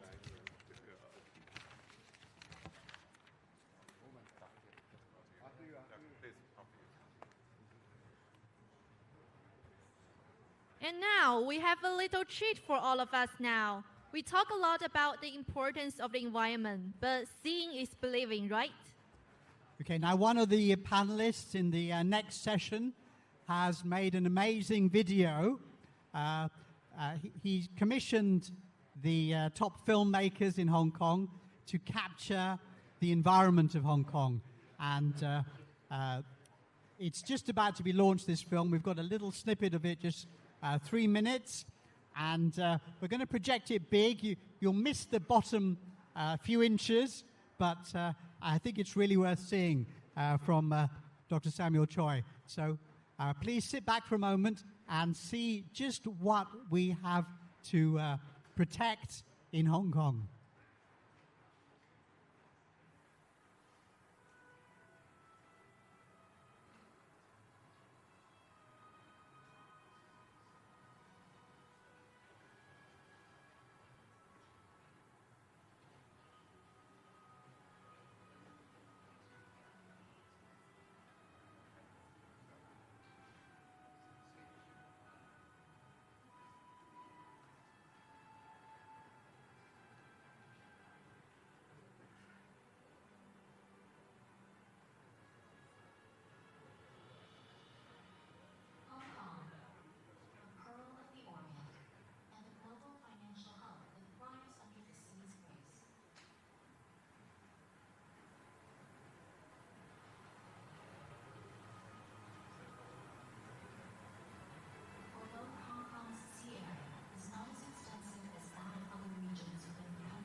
Located in the eastern part of Hong Kong, the waters of Mears Bay and Port Shelter are blessed with the highest natural habitat diversity of Hong Kong waters.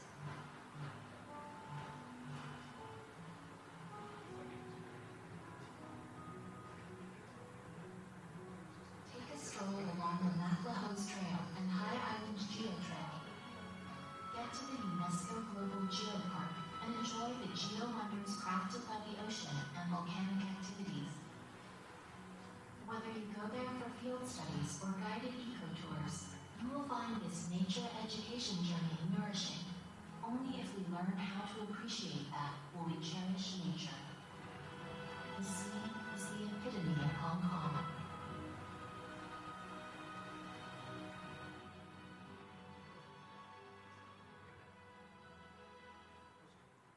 Thank you, Dr. Choi, for a great video. Now it's time for our second panel. The title is Innovation Drives a Greener Future. Let's welcome our moderator, Professor Whitman Hong, member of Global Council World Summit Awards. Thank you very much. Great to see you, Whitman. Let's also welcome the panelist members. They are Dr. Samuel Choi, Director of the Environmental Protection Department of the Hong Kong SAR Government. Professor Peng Gong, Vice President and Pro-Vice Chancellor and Professor of Global Sustainability at the University of Hong Kong.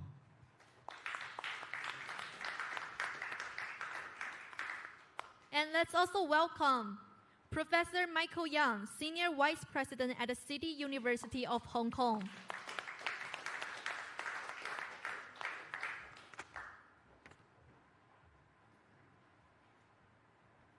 And also Mr. Albert Wong, founder and president of the World Green Organization.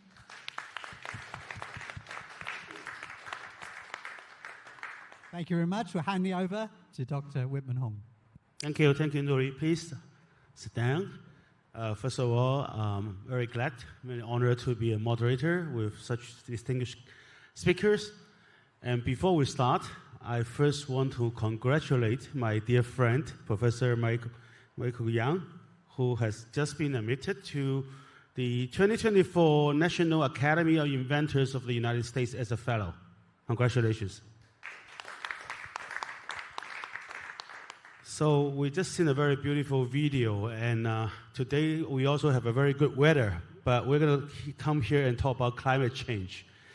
We had some preparations, but I think the main thing is climate change is real.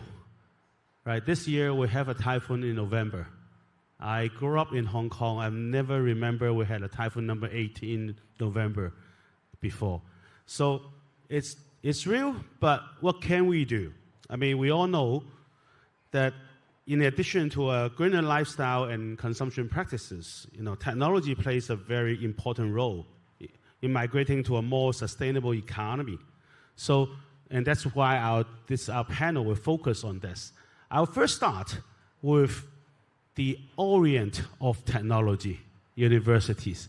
We have two vice presidents of vice chancellors of, two of the top 100 universities in the world. Maybe I can start with Professor Gong first. So, what's your view on the role of technology in a more sustainable economy?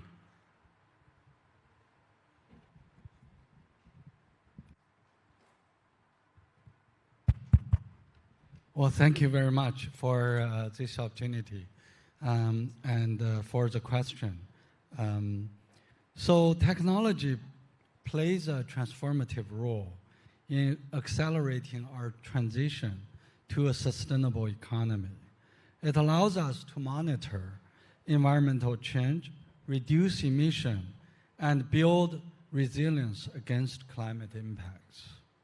For example, in my own area, advancement in remote sensing and artificial intelligence enable real-time tracking and monitoring of global greenhouse gas emission, providing critical data for policymakers and helping detect potential tipping points or climate catastrophes today. However, technology solutions must be supported by robust policies, interdisciplinary research, and public engagement in order to maximize their impacts. Mr. Chair, that's my... Thank you, Professor. And Professor Yang, what do you think? You agree? Anything to add? Yes, certainly. I think technology, human society, the whole evolution, and particularly the revolution over the last 200 years, is because of the development of technology. Technology help improve or enhance the productivity, efficiency, and everything. But it is also this human activity, this increase in terms of the productivity that caused this increased carbon emission and other environmental issues. So it is, in my opinion, it's not just technology, it's the people behind the technology, how we can utilize them and utilize them more effectively and efficiently. And I think from that point of view, how we can tackle the current global problem require a global effort, both from the technology point of view, it need to be a multidisciplinary and also need to be a multi-sector. It require the collaboration from academic, industry, investment, and the social community, and also a cross-boundary, an international effort. Thank you. I think, you see, I come from a background of technology myself, and after 35 years in technology, I always had this dilemma is we technologists sometimes had this tendency of over-promising, okay? And eventually it happens, but sometimes from when we expect that technology to bring improvement to actually where it happens to really make the impact can last anything from 10 to 30 years or even longer. So, of course, from university, we are really at the cutting edge at the very, very beginning because from there, then you have, productization, you make it in a product, then you go to the market, it's a long journey and there's a lot of uncertainties in between as well. So, but before that, maybe the two professors also can share with us a little bit about within your individual universities. Of course, Professor Gong, you are actually a professor in sustainability, so that will make it even easier. So what are the areas that you are actually focusing in terms of Hong Kong U? Thank you very much. So talking about, first of all, I agree that today's problem are multi-sector, particularly to address climate change impacts. We need basically the whole society. Nobody can be left alone. Everybody need to participate. They have different roles to play. And in climate change technology, it's no different than other technological development. Science comes first from basic research in the universities. And then you really need to collaborate with entrepreneurs and also marketing people, working together, join hands in hand, take the best practice in the world on technology transfer, and eventually to, in a hope that the companies will meet with market needs and to help us to push forward the solutions in the society. But indeed, Mr. Chairman, you asked me to share a little bit about our own research in the university. So at HKU,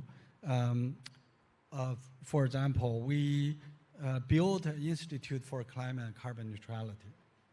And in that, we try to promote science and technology development. Usually it's the original, not the meeting the market. And we also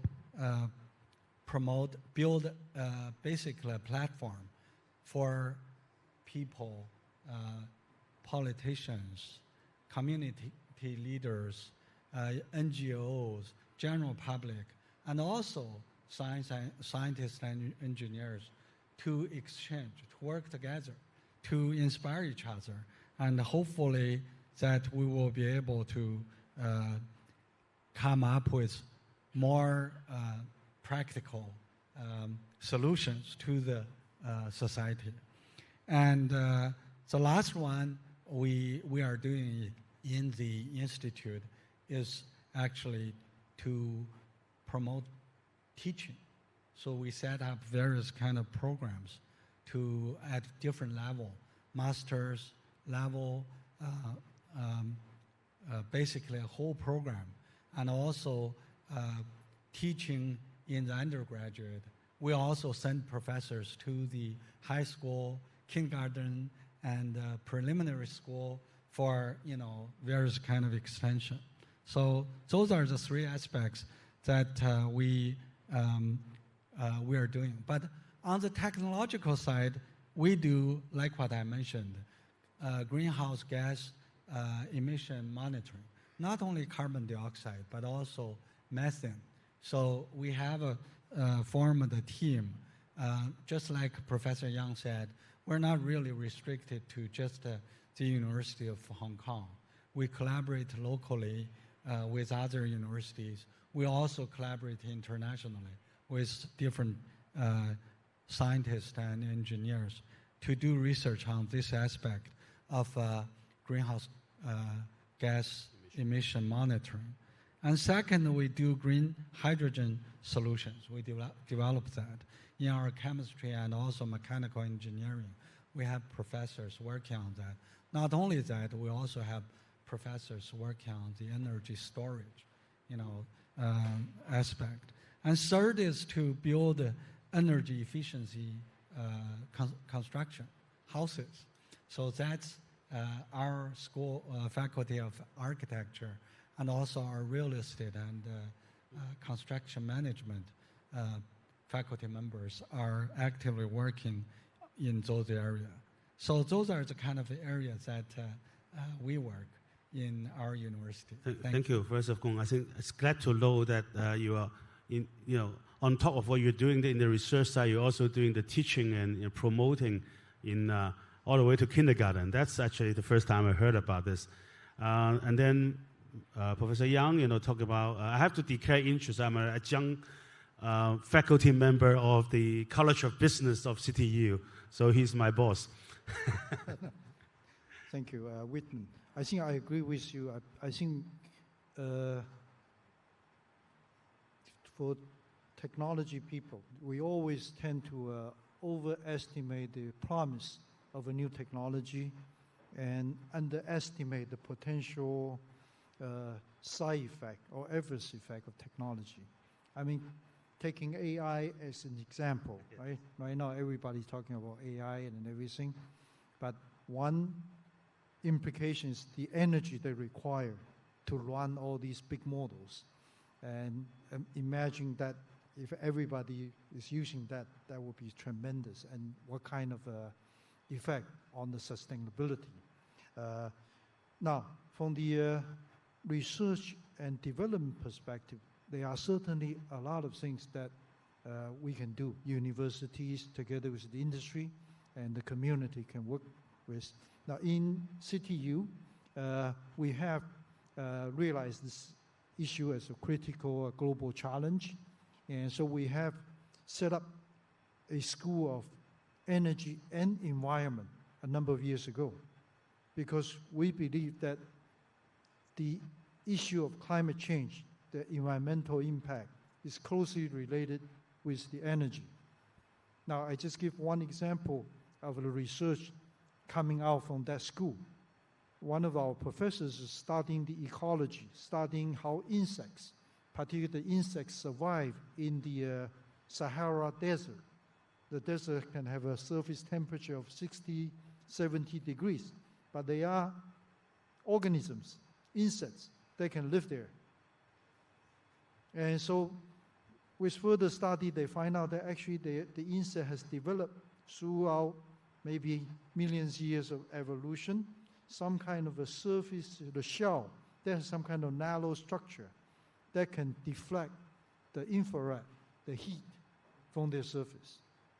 And so come back to the lab, our research team actually synthesized some kind of nanomaterial that has the similar property that can reflect the infrared wavelengths of the light back to outer space.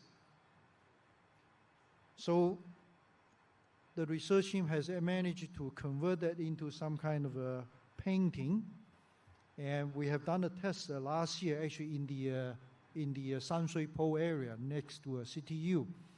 Sanshui-Po has a lot of tongfang, okay, and the people living in the tongfang in the top of the building. It's very crowded, very, very hot during the summer. And when we apply this painting on the roof of this tongfang, actually the temperature inside the room got down by about 5 to 6 degrees without turning on the air conditioner. So this is some kind of example of some technology that can help to address the issue. Thank you, Professor Yang. I happen to know that company very well. I didn't invest in it, but one of my friends actually invested in it. So that's great. It's good. Yeah. Now, we're very glad to have Director of Environmental Protection, Dr. Choi here. The government, okay. What are the strategies of the Hong Kong SAR government towards building a more sustainable city to combat climate change? Can you share with us the experience and effectiveness of such strategies? Thank you. Testing. Thank you very much. Before we talk about the strategies, let's look at the carbon footprint for Hong Kong. Actually, we are using about 60% of the carbon emission is from the power generation, the electricity generation, and about 20% is from the transportation. And then, in fact, the Hong Kong government has already published the Climate Action Plan, this one, and including 4 major strategies. The first is the net zero electricity generation, the energy saving and green building, green transportation, and waste reduction. In this plan, we have already set our targets to reduce the carbon emission from 2005 to about half in the year of 2035 and achieve carbon neutral in 2050. And in fact, we have already passed through the peak in 2014. And from 2014 to now, we have already reduced 30% of our carbon emissions. So we have done a very good job.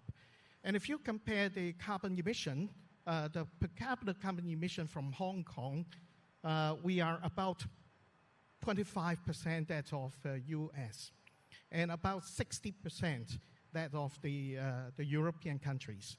So we have achieved a quite low number. And you will think why we are so low. And first of all, we would see the fuel mix in Hong Kong. We have about 25% now is using coal, and 25% is using nuclear energy, and about 50% is using the natural gas. And in fact, this has already changed from about 50% coal to 25% coal. That is why we have cut a large amount of the carbon emission.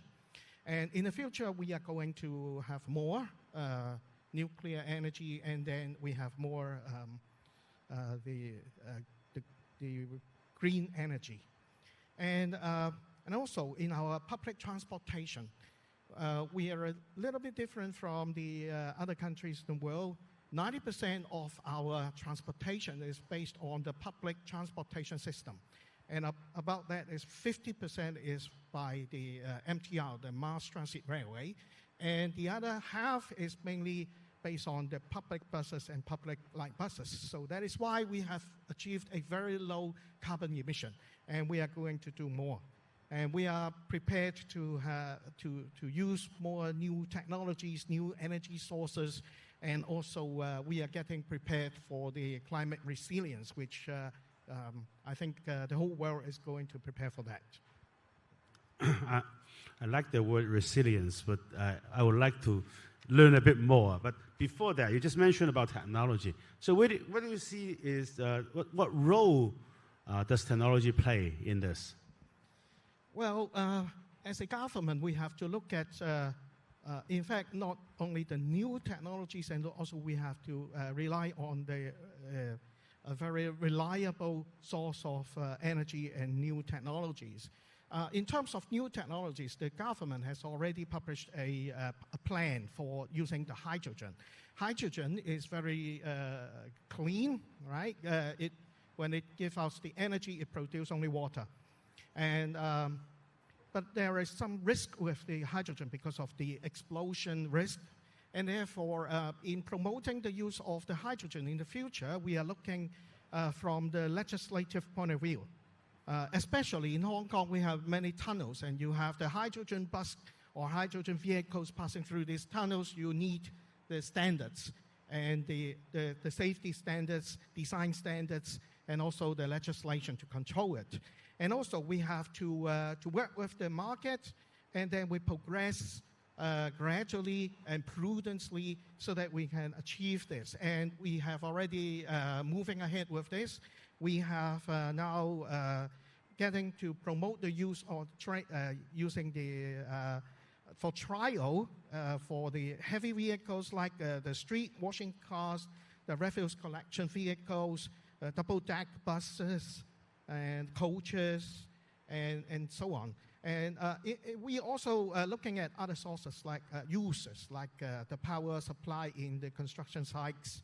And we are building all these for making use of the new technologies. Thank you. Now, Albert, our old friend. Albert has always been known as the Mr. Green, and he loved to dress in green as well. And today, I know you have been promoting a liaison on Green Belt and Road. I remember you told me this like 10 years ago, just when we started the Belt and Road. Can you elaborate that and also talk about what is China and other countries doing in this? And I know you were a member of this UN committee in Asia, also specializing on green economy. Can you also explain a little bit of what you do there? Okay, thank you, Whitman. Green Belt and Road.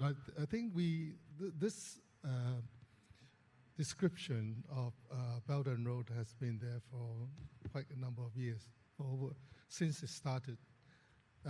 We put green in front. Of course, we believe that the Belt and Road initiative is a very powerful and impactful journey that a lot of countries can join in. But to make it more meaningful, I mean, because we have a new meaning in the UN about the word green. It's more than environmental friendly. So what we're trying to say is that for green, we do good, we practice kindness, and we uphold moral justice. I mean, this is the overall terms that we are now pushing forward, because we thought like anything we do good, it must be right.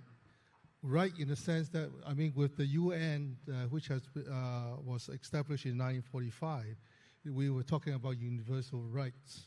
But actually, nowadays, only rights is not enough. We also talk about rights and responsibilities. So the word greens nowadays applies to what we can offer to serve mankind or serve the world in a global perspective. I think this is something that even Hong Kong, when we look at things, we don't look locally, addressing issues of Hong Kong issue, but also global issue. Because in that sense, we can have more space in letting us to do a lot more meaningful things together. I mean, climate change is one of the issues nowadays that are so hot.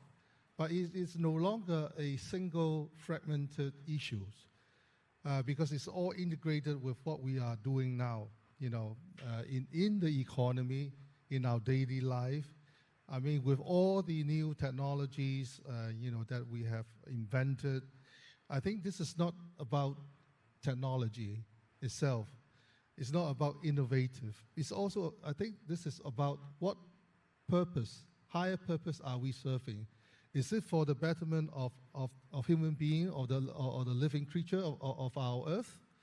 Or what other objectives do we have? But if we have that kind of objective or life in purpose in life, I mean, then we know how to apply these technology and these solutions in a meaningful way. In that case, we can also put in the kind of formula that makes a business model more meaningful, that when you make money, you are making happy money, but at the same time, you are solving a lot of problems of the world. I think this is the kind of the green views that we have nowadays. So just now you mentioned about the UN. I mean, the UN Asia-Pacific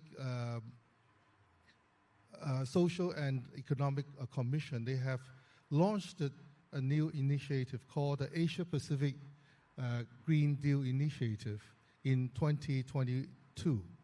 So at the same time, that year, ASEAN chairman, which was Mr. Hong Sen, chairman of the Cambodia government, also introduced an ASEAN Green Deal Initiative. So this is a very important step that move forward in the Asia-Pacific region, because what we need to do now is to provide total solution, okay, through total policy framework of each country. So it is kind of things that has been putting forward in Europe by the European Green Deal, which has been talking about all the policy changes and needs that we have to push forward in that certain region. So there's a lot of breakthrough in the past 20, 30 years. Especially nowadays, we have global standards, global policies, global measurement, which we can follow, which are now done by the UN, by the World Trade Organization, World Health Organization, and other global institutions. I think this is something that we have to know, that the world is changing so fast, okay, which we are no longer talking only about environmental issue. So it's all in one. So if we can solve those problems, then even in the business sector, when we talk about the economy, there are so many new names, okay, but the new names are already actually for decades. The green economy, the digital economy, the circular economy, the blue economy. These are all very good. It's just that we need to gather, integrate that in a simple story for people to understand. So I think this is what the world are now going forward to. Thank you, Albert. Dr. Cui, I understand that your department has also done some initiatives in the Belt and Road countries in terms of green and technology. Can you elaborate a bit? Yes. In fact, sharing of information about the environmental protection and to tackle the climate change and climate resilience is one of the things that we have been doing in Hong Kong by our department. And we signed the Memorandum of Understanding for training and sharing of knowledge and experiences with various countries, for example, the Sri Lanka and also Singapore. And we also hold the annual function, the Eco Expo, every year in about October. And we will show the new technologies and the way we deal with all these challenges during this Eco Expo. And for example, we arrange visits for our counterparts in these countries to see what we do in Hong Kong. For example, in terms of the climate resilience, we have faced a lot of heavy rains in these 2 years. For example, last year we have a very big rain with about 600 millimeters of rainfall within a day, and we only have a very limited area of flooding.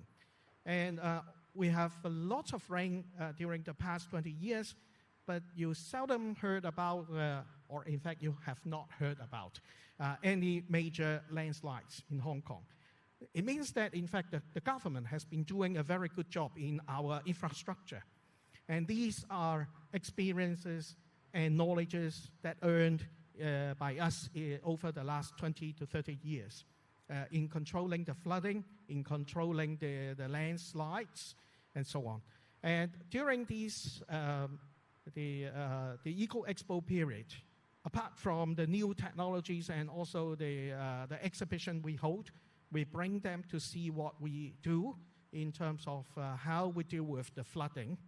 For example, the big underground reservoirs and the drainage systems, and how we build our seawalls to tackle, to face with the big waves in these typhoons. So we do a lot of these. And in fact, when we go to the Sri Lanka, we bring a whole team, including the officers in the Environmental Protection Department, as well as the Drainage Services Department, the Agricultural and Fisheries Conservation Departments.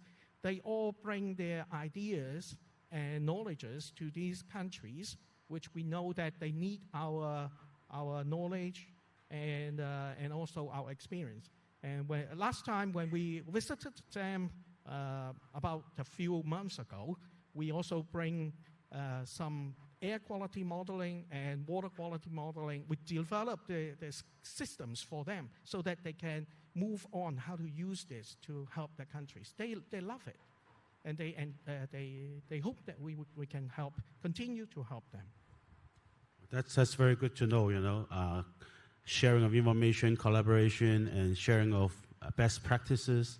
I have to compliment, I remember when I was a kid, we had landslides and we had floods.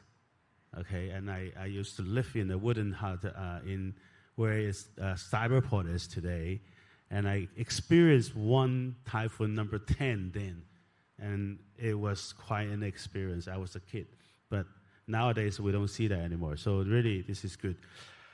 My next question is, we talk about all these good things, technology, helping, resilience, but what are the roadblocks? What's preventing us? Okay, we have achieved 30% carbon reduction, but there's still 70% left, right? Where, we think we are, Hong Kong people are a little bit more environmental friendly in terms of our emission, but personally, I'm not 100% sure. That's just one measurement. If you look at the bottled water we have consumed, we may have other measurements. So really, I want to ask one by one, maybe start again from the universities. Professor Yang first. What do you think are the roadblocks? What do you think are the things preventing us to take advantage of such good technologies and initiatives and best practices and actually making it happen, and not just happen in one place, but happen everywhere?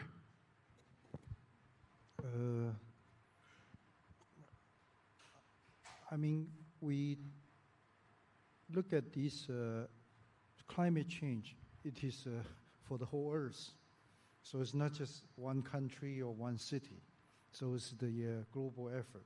So I think the key obstacle is in the politics rather in the academic.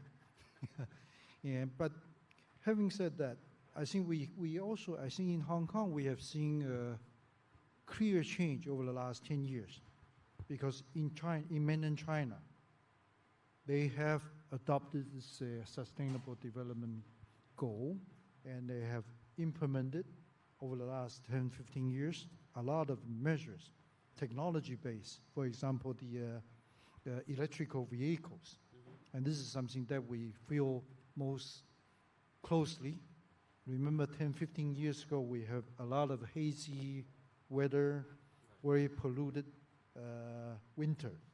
But now, we have blue skies most of the time. And if you go to Shenzhen, same thing. Why? I don't know. I don't have the research to back me up, but I believe it's because 90% of the cars on the road in Shenzhen are all electrical vehicles. That is one thing. Right? The other thing is in China, they have done a lot of work on in the northern part of China, in terms of try to reforest the desert area, and that has a lot of effect. Very typical is for Beijing. Usually in every winter, they have many of these they call sandstorms, 沙尘暴. But now you see fewer and fewer, and that's some effort that can be made. So once you have a determination, and the government has the goal and mobilize the whole society, I think it can be overcome. I just found one thing is quite a few of our panelists today just mentioned that it's the responsibility of everyone. So it's not just one place, it's not just one city, it's not just the government or the university, but it's everyone. So I learned this phrase in Chinese before, but I just dig it out from my phone. There's this saying called, no snowflakes is in an avalanche ever feels responsible. So the Chinese is 雪崩中没有一片雪花觉得自己有责任，但是 but there's some other translation. But so I think this is a good description of what happens. But also, Mr. Professor Gong, maybe you can mention a bit what. So Professor Yang said it's policy. I actually No, not policy, politics. Politics. Okay. We unfortunately we don't have many politicians. We have Herman's kind of a politician, but unfortunately Dr. Chui is a technocrat, so he's not a politician. We probably have to talk to the politicians later. But I kind of not totally agree with you. So, but I will reserve my comments later, because if policy can solve all the problems, we shouldn't be where we are today this well. Okay, so we'll leave it to that. And also I do know that in Shenzhen the number of electrical vehicles is not 90%. It's a little bit around 60. So it's something like 61 or something. So it's good enough. But Hong Kong is about 10%. Okay, less than 10. Less than 10. Probably more. You sure? Yeah. Okay, maybe my figures from the transport department differs from yours. Anyway, it's a bit outdated. Or maybe I was not counting the public vehicles. Okay, yes, I was, because I'm involved in the road safety for 25 years, so I was paying attention. Anyway, Professor Gong. I think, first of all, I'd like to make a little bit of additional observation about the mainland. In recent couple of years, actually, there's quite a bit of difficulty in China, in Beijing. If there's no wind, again, the problem is coming back. The air pollution is still quite serious. So that's really not something that we hope. But it's almost like you're climbing a sandy slope. You go up 2 steps, you slide down back a little bit. So hopefully we will get to our final top of the hill. But right now, it's a problem we have to admit. There's a challenge. That why does that cost so? It's mainly because of the loosened control, because people need to live. Loosener control on the use of polluted energy, not necessarily car. Vehicles in the northern China plan probably account for about 30% of the air quality contribution. So the other 70% are mainly, burning of fossil fuel. So that's something that we should still observe, that it's difficult for people to really just stop, starving themselves and then try to have a good environment. So, but on the other hand, indeed, we need to take group actions. Right now, lots of people know the issue, but can we change our habit? So you are asking university's role and the roadblocks. I think in the university, we need to build something like universities themselves should have strategic plans on sustainable development, on green development, on combating climate change, and then make that into the heart of all the staff, faculty members, and also students, and have specific tools to help them to make change. I think, right now, let's take computer storage as an example. People will ignore, feel that, my little computer, I'm storing something, when I use it, it's so easy for me to access. That's live memory, then it's easy to access. If we can have a better way of storing data and knowledge in the computing system, and making those storage devices turn on only when you need it, actually provided the turning on and off are relatively safe and not, hugely consuming extra energy, then that's something that we should look into. I think those are the small amount adding up together eventually will cause the big pollution or problem. The reason I want to choose the computer area is today it's so hard for people to devote so much computing power into the chase of general foundation model development. Everybody is trying to do that. Actually, it's a waste of energy. It's another peak of, where does the energy come from? Unfortunately, it's not totally clean energy. Any share of the non-clean energy, if you put up the requirement of energy, then you are making more emission. So we are doing a research and calculating this and see how sustainable it is and see if we can change our demand and not to just go after others to do the 1+ thing. I think, there we can save lots of energy. It's very dangerous today. We go after AI because AI is consuming a lot of energy. Yes. I remember reading the CEO of AMD saying, the lady, she said that in the future, all these AI computers, data centers, each data center need to be powered by one nuclear power plant. So that really, I think if that is the case, maybe we have to rethink. I came from a computing background myself, so we are as guilty as a lot of the other pollutants. I remember when I graduated in the 80s, I was in office automation, and the first thing we said is we're going to turn it into a paperless office.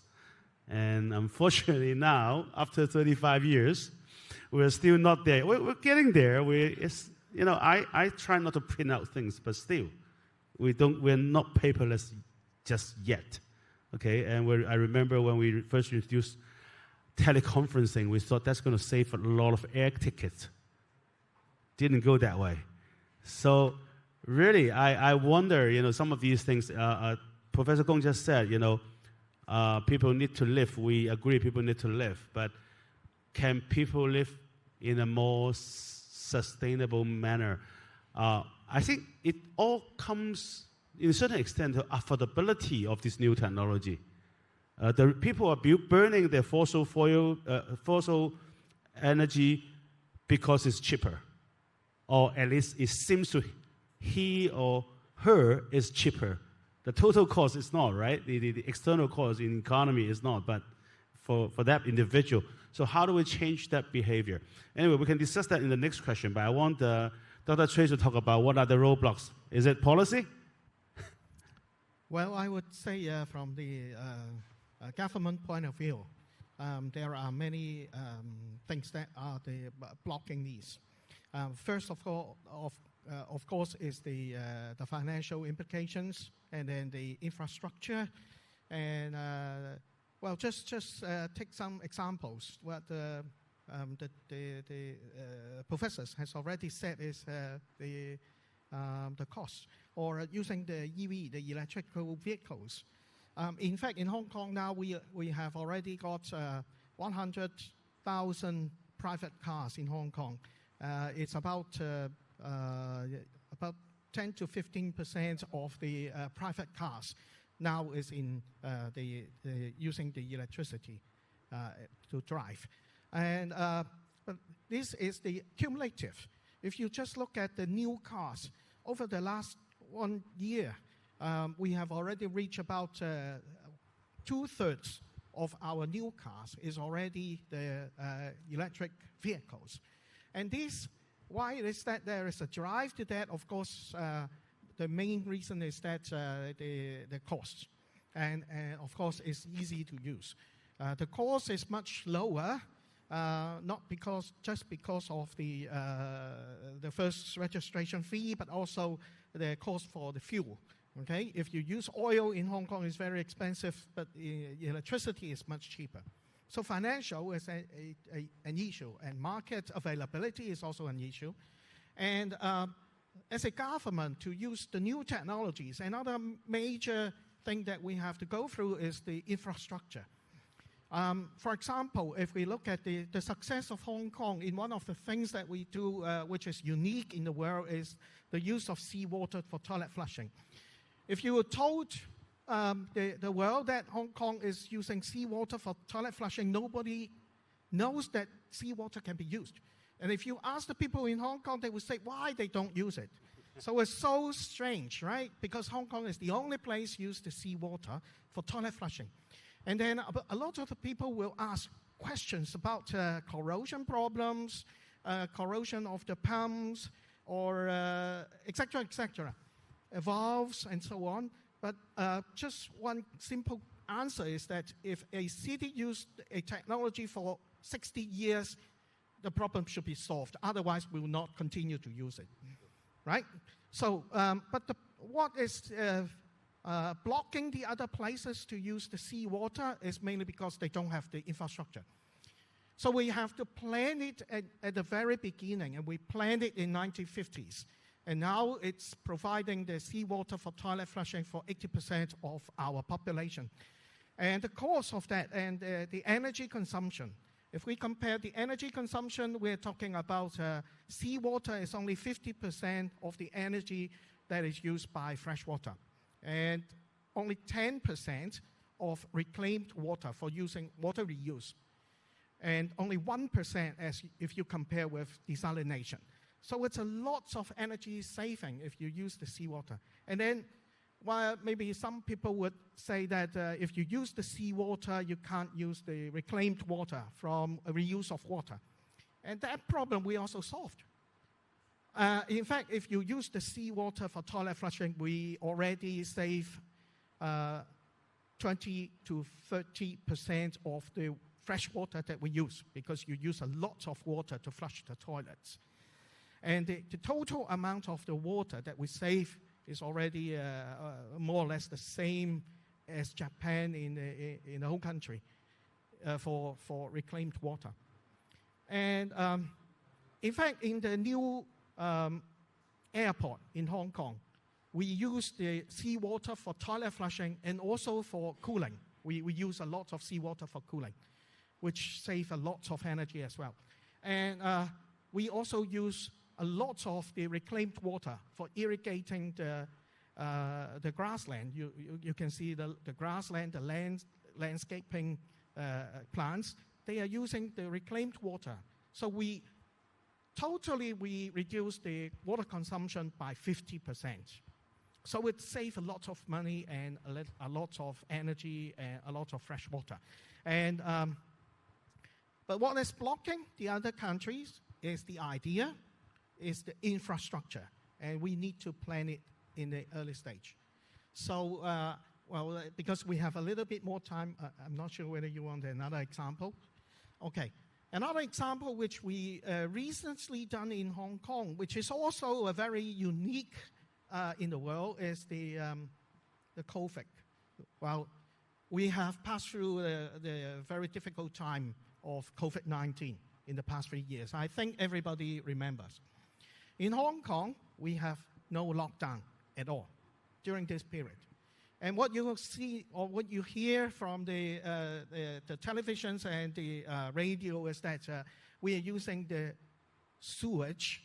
We do the sewage surveillance, taking samples from our sewers network, and then identify the high-risk area to do the compulsory testing.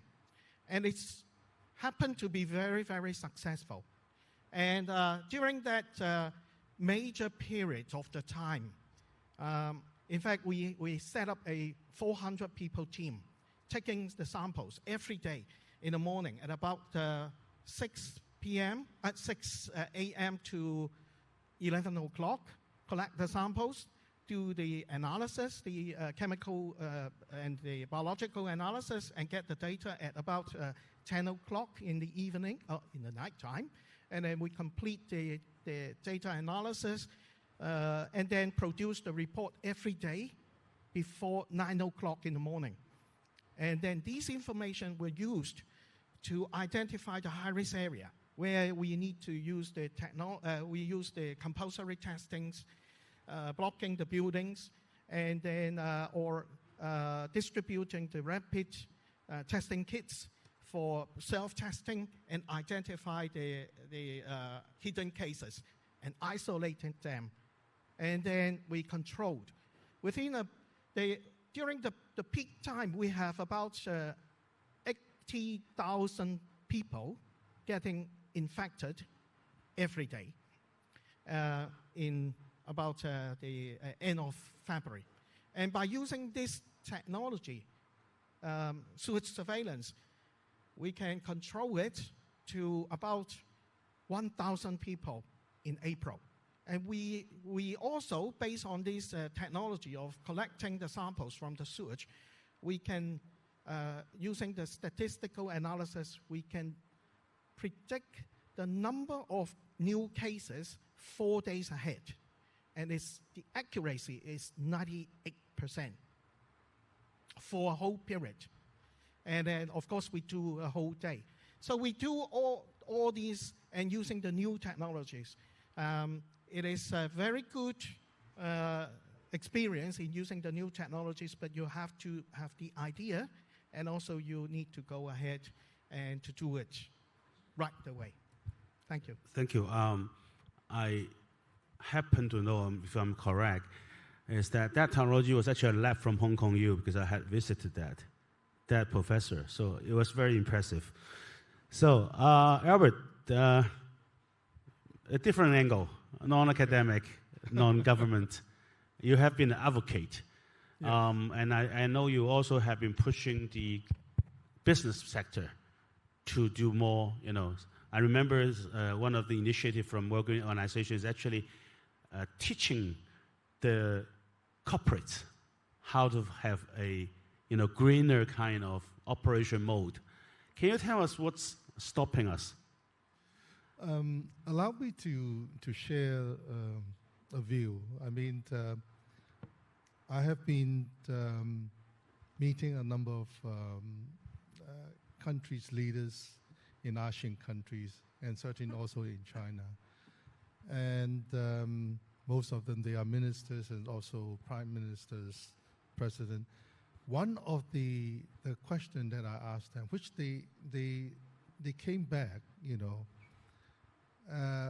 surprisingly, although they overlook the whole country, each of their own country, but actually there's a lot of questions they don't even have a clue or any answer to it. So I think the problem now is that it's not a problem, but also opportunities to let more people understand what is happening to the world. There are so many solutions nowadays, socially and commercially viable solutions. There are a lot of things that can be practices through the good manufacturing practices or business practices, and they are proving to be right. So there's a lot of things, changes undergoing in every country. I mean, even in Asian country or even in Africa, or Middle East. Certainly, a very good example where we can showcase a lot of successful cases are from China.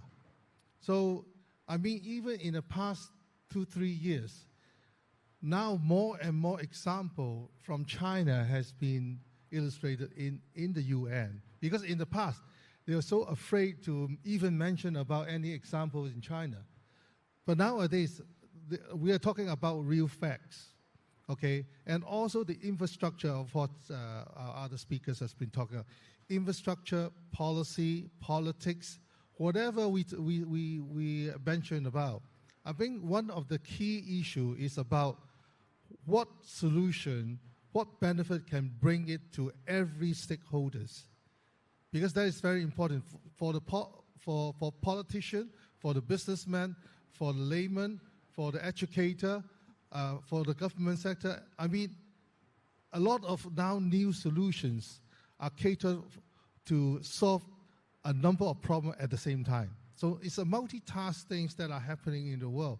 So this is what we have been trying to do. I mean, this has been also been proven, when we met so many world leaders. And they were coming back, and then we were asking also another question is that, which issue is the most important issue that if you're a government, okay, what priority will you give to education first, environment, or the business sector, or whatever? They all came back nowadays with the same answer. Everything comes at the same time. So we have to solve and design from the very first beginning. So this is their thinking. So I think this is the mindset change that are very important nowadays. So what we have been doing is to do kind of these piecemeal works in the past 10, 15 years in the community. But it's not only the World Green Organization, it's that a lot of different institutions are doing different things in a piecemeal manner. But maybe some people know, maybe some people doesn't know. But all together, we are forming a kind of a movement where I think people are now realizing the need of the changes that we have to go through now. So I think this is what I have in my mind. Right. I know you are also sometimes into investment. What does the financial industry view in terms of green tech? I mean, Paul Pong is gone, but he was mentioning about this new investment fund, of course, the bonds market. But I remember, if you asked me 10 or 15 years ago, all the so-called, environmental protection business in terms of like recycling and those, none of them makes profit, okay? And it was a very difficult, but maybe that's just because at that time the infrastructure wasn't there. Yeah. But recent years, I do have seen, at least in my industry, that we are, even my own company, we are actually investing into, new green technology or related ones. And I'm seeing like institutions also come to us and ask to invest into our incubatees. What do you think? I think as I said, the world is changing very fast in such a pace that we have to catch up with all the, not only technology, but also the kind of business model that the world are now changing into. For us, like, we are not looking only on technology. It's how the technology can apply to fulfill or achieve the multitask that we have just mentioned. Because nowadays, actually, in the past, we were only talking about a single technology on certain material or what. But actually, those material can be applicable to many different industries and how you think, how you apply. And the investors are now looking into it in a different way because that is the potentiality of that investment. Because it's no longer, it's not just about like the just the technology in this AI or whatever, but also in material or nanotechnology or other that are applicable. So they are thinking of like how you apply and how you can make it really, really robust and make it big and multiply effect. Thank you. Yeah, I know what you're talking about, but of course, I'm still involved in some very single task technology that are easier to measure its impact and easier to commercialize, actually, in my opinion. I have a question from the floor. It's how can we educate the world about selfishness, which is hindering our fight against climate change? So this person is already identified. Selfishness is one of the roadblocks, I think, while we were talking about all these things. It says Hong Kong U question mark, so I guess we start with Hong Kong U. But I would think that education of the general public is not the job of one university. It's also the government. It's also us as a media and industry leaders. So, but we start with Professor Gong. How do we teach them? How do we educate them? The reason I already mentioned, I agree with you, that it's a whole society's issue. Obviously, education is important. Yes, we all, from kindergarten to the university, we need to train people to become aware of the issue, to really being able to provide evidence-based,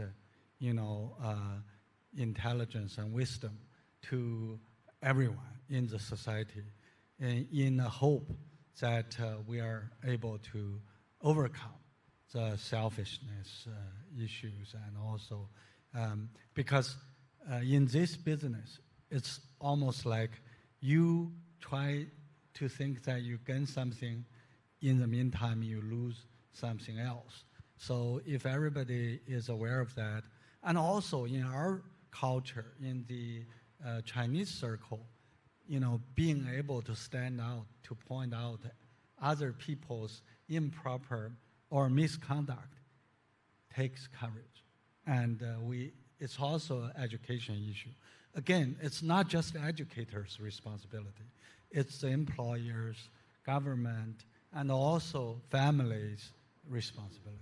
It's everybody's responsibility. I have an observation, we just mentioned that China has really moved a long way in terms of environmental protection, rebuilding the desert, all this sustainable energy become the leader in capacity. I remember we used to import solar panels from Germany, right? And now we were told we are over capacity. But anyway, in China, I would think the ordinary citizens, all these people on the street, they're not as environmental aware compared with our European friends. So when I walk on the street of Europe, or when I talk to my European friends, they're all talking about this. Every time I see them, they ask me about, what are you doing? What's Hong Kong doing on climate change? Here, the government is doing a lot of things. The government is making rules. We are now having no plastic forks and knives, and people are still complaining about it. But the reality is, there's two approaches. Here, we try the government make the decision, set the rules, and do it. There, the government set the rules, but they also, for whatever reason, they're ordinary people on the street, especially the younger people. I'm not talking about that little girl, but some other younger people. Their awareness is much stronger than what we see in Asia, actually, not just China, but in Asia. Is there anything we can do about it, Michael? Or should we do anything about it? Or just let the government does its job and we just sit back and relax? Now, go back to the original question from the floor about the selfishness. I'm not sure whether selfishness is the reason. I would think it's more like ignorance, because human, we only have lifespan like 80 to 100 years, right? So we cannot look beyond in a larger scale in terms of time and space. And the climate change is with very much longer span. And the effect take a very long Theoretically, but we're probably going to see it in our lifespan, unfortunately. I know, but you don't feel it dramatically, like you starve or you're facing the war, and that's imminent, right? And so I think that's one thing. And so it's a matter of how the whole society can instill, I think, two things. One is from the regulation point of view. For example, we have to pay tax. We don't like to pay tax. But if you don't pay, you will be in trouble. Okay, so that's from the regulation perspective. Secondly, it will be from the more sort of ethical or conscious, to build up this sort of ethical code into the human conscious. I mean, 100,000 years ago, I don't think human has the ethic that if you're hungry, you don't go to the neighbor and try to take the food from the neighbor, right? But over the years, now it's built up in the ethic of the human modern society, and also in the conscious of every child, all the children. So this is also I think from the bottom-up education in every level, from kindergarten, we start to build this environmental climate. This is the earth as one thing. I think it can be done, but so we need to advocate more. Anyway, in the interest of time, I would now like to ask every panelist to give me a 1 minute, not a summary, but more of a, let's be positive, forward-looking. What can the society do as a whole to bring solidarity to the fight on climate change? So start from maybe Albert. Yeah. Thank you, Women. We are actually in a journey of globalization, and it cannot be reversed, actually. So either you walk in positively. I'm a super positive thinker, okay? And then I also realized that, we have learned enough from the history. So don't make same mistake again, or don't make better mistake again, okay? So in order to avoid that, actually, I would like to say that there are things that are right and wrong that we have to identify. To me, it's no gray area. The kind of green things that we are talking about, the moral justice, or these things that we're talking about, about human beings, is to do the right thing. So if you think that is right, do it. Don't consider and wait. Okay, this is what I think. Dr. Chui? Well, as I have said, ideas are very important, and sharing of experiences and knowledge is also very important. And that is why we have been working very hard to share our knowledges with the Belt and Road countries. And we hope that we can continue to work on that basis. And especially Hong Kong has a very special location, and we are the super connector between the mainland China and also the rest of the world, and we hope to be a super value adder. And we also make use of our special situation and location, and we hope to build up a hub that we can share the knowledge and become the bridge of the technologies from mainland to the other places. Professor Gong? So I strongly agree with the previous speakers. And I have 4 points to reemphasize. One is to promote technological innovation. Second is to foster collaboration platforms. And third is to enhance climate education and awareness. And fourth is to strengthen equity and also make sure we can act together. Thank you. Professor Yang? Yeah, I think very positively. I think technology eventually is going to bring all the solution. I think from the energy production point of view, eventually the hydrogen-based control fusion, these will be will certainly come into place that will have zero emission. Secondly, how to reverse the current carbon dioxide, how to remove the carbon dioxide from the atmosphere. I think that require on the material science and also a number of other measures. And right now we are only use maybe 10% of the periodic table to build up whatever the material we have. So there's another 90% waiting to be explored. And with the power of AI, that will certainly come up with something very new and very powerful, I think. Well, on that note, let's join hands and thank our distinguished panelists for this wonderful discussion. Thank you.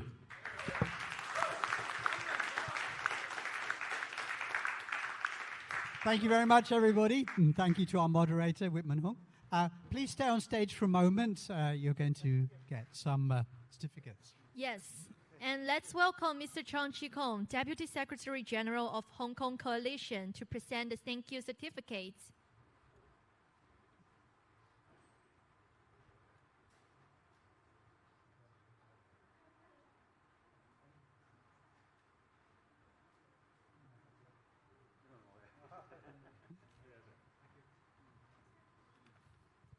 The certificates are being presented to Dr. Whitman Hung and also Dr. Samuel Choi, Professor Peng Gong, and Professor Michael Yang. Right. And please step forward for a group photo.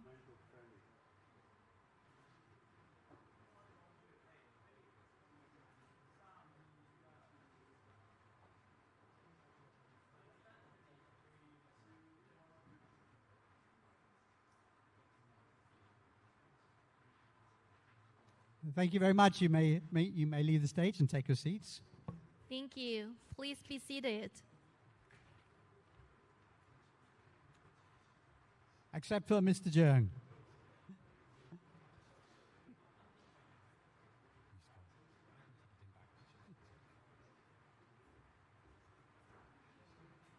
Okay, Mr. Zheng Chi-kung, please come up for the final remarks.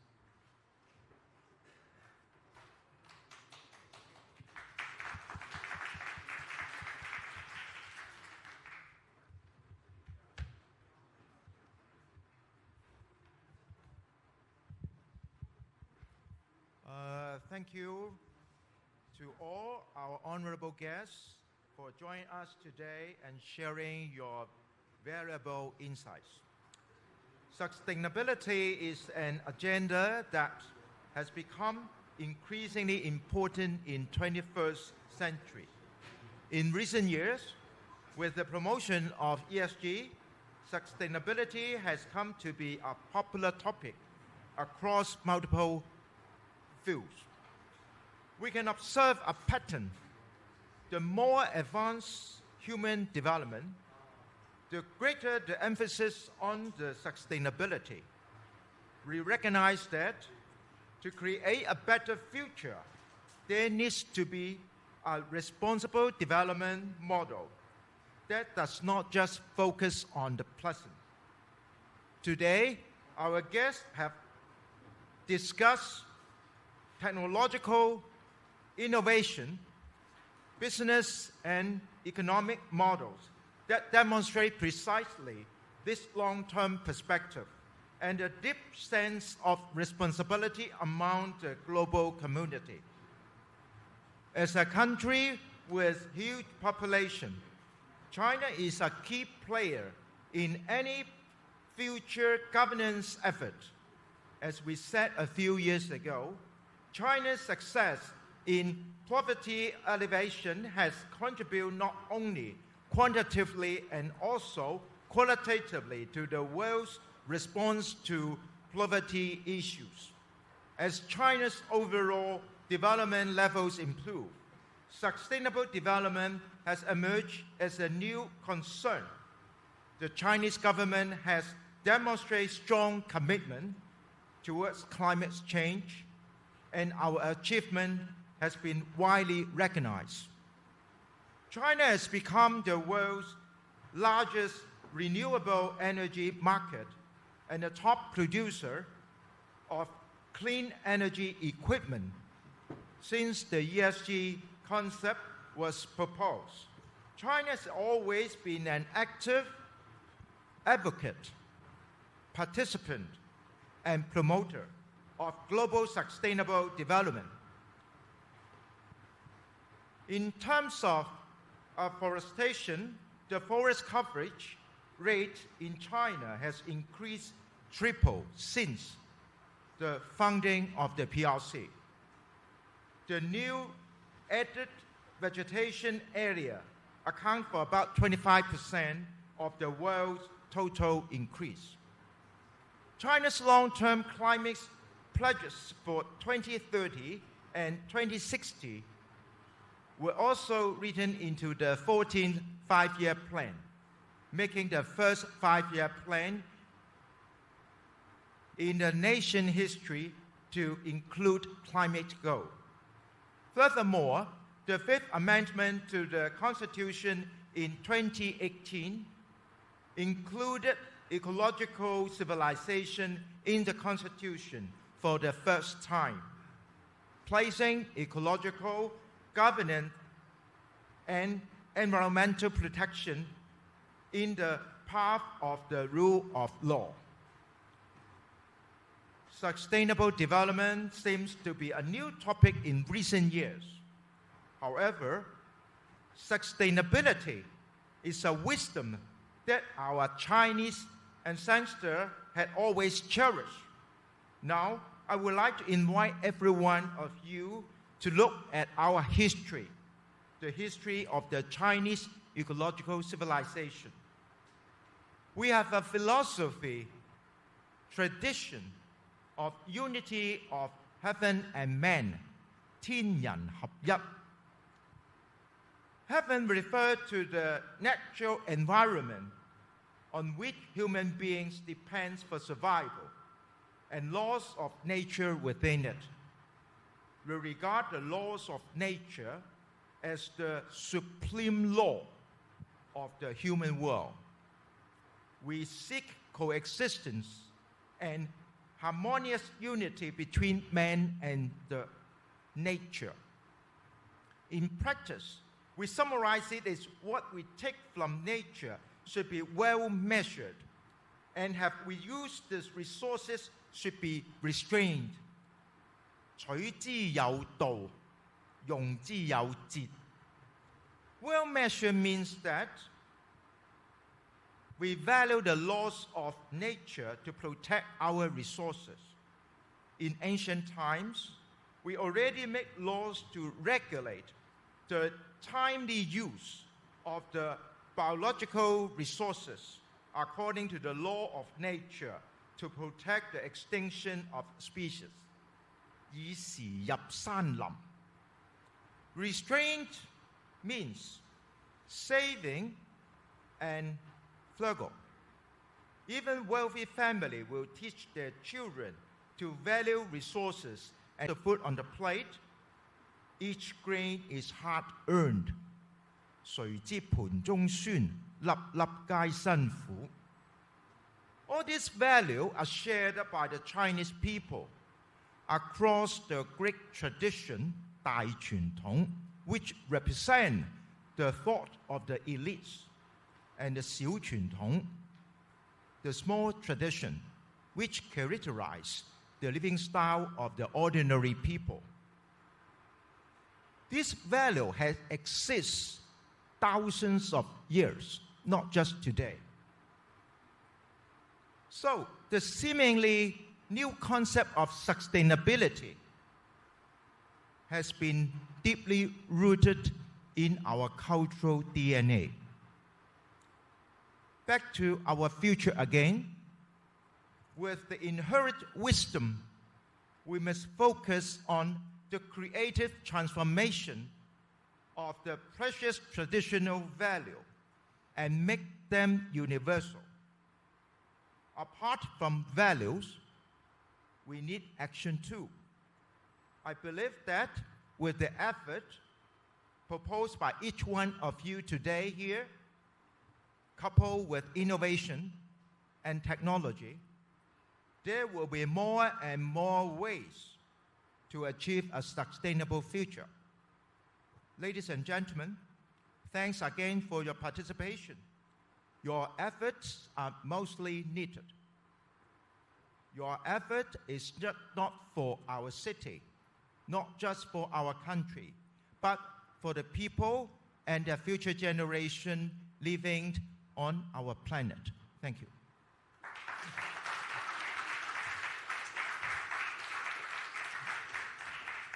Thank you very much, Mr. Zheng. Actually, that was very fitting because Professor Hu started off by quoting Lao Tzu, and we have Mr. Zheng finishing by also quoting ancient Chinese wisdom. So thank you for that. I think in honor of the environment, next year, let's have this meeting on the beach. What do you think? Sure. Repulse Bay Beach, next to the pizza shop. Okay. Well, big thank you to all of you for coming. Thank you to the wonderful work done by the organizers and all the technical people. And thank you, of course, to our moderators and panelists and honored guests. Thank you for Samuel Choi for his amazing statistics, which, do you know we had 3 typhoons in November? I mean, climate change has got to be real, right? Okay. We can't deny it anymore. And thank you from Ella and myself. Thank you, and thank you guys all, and we will see you next year. See you next year. Thank you.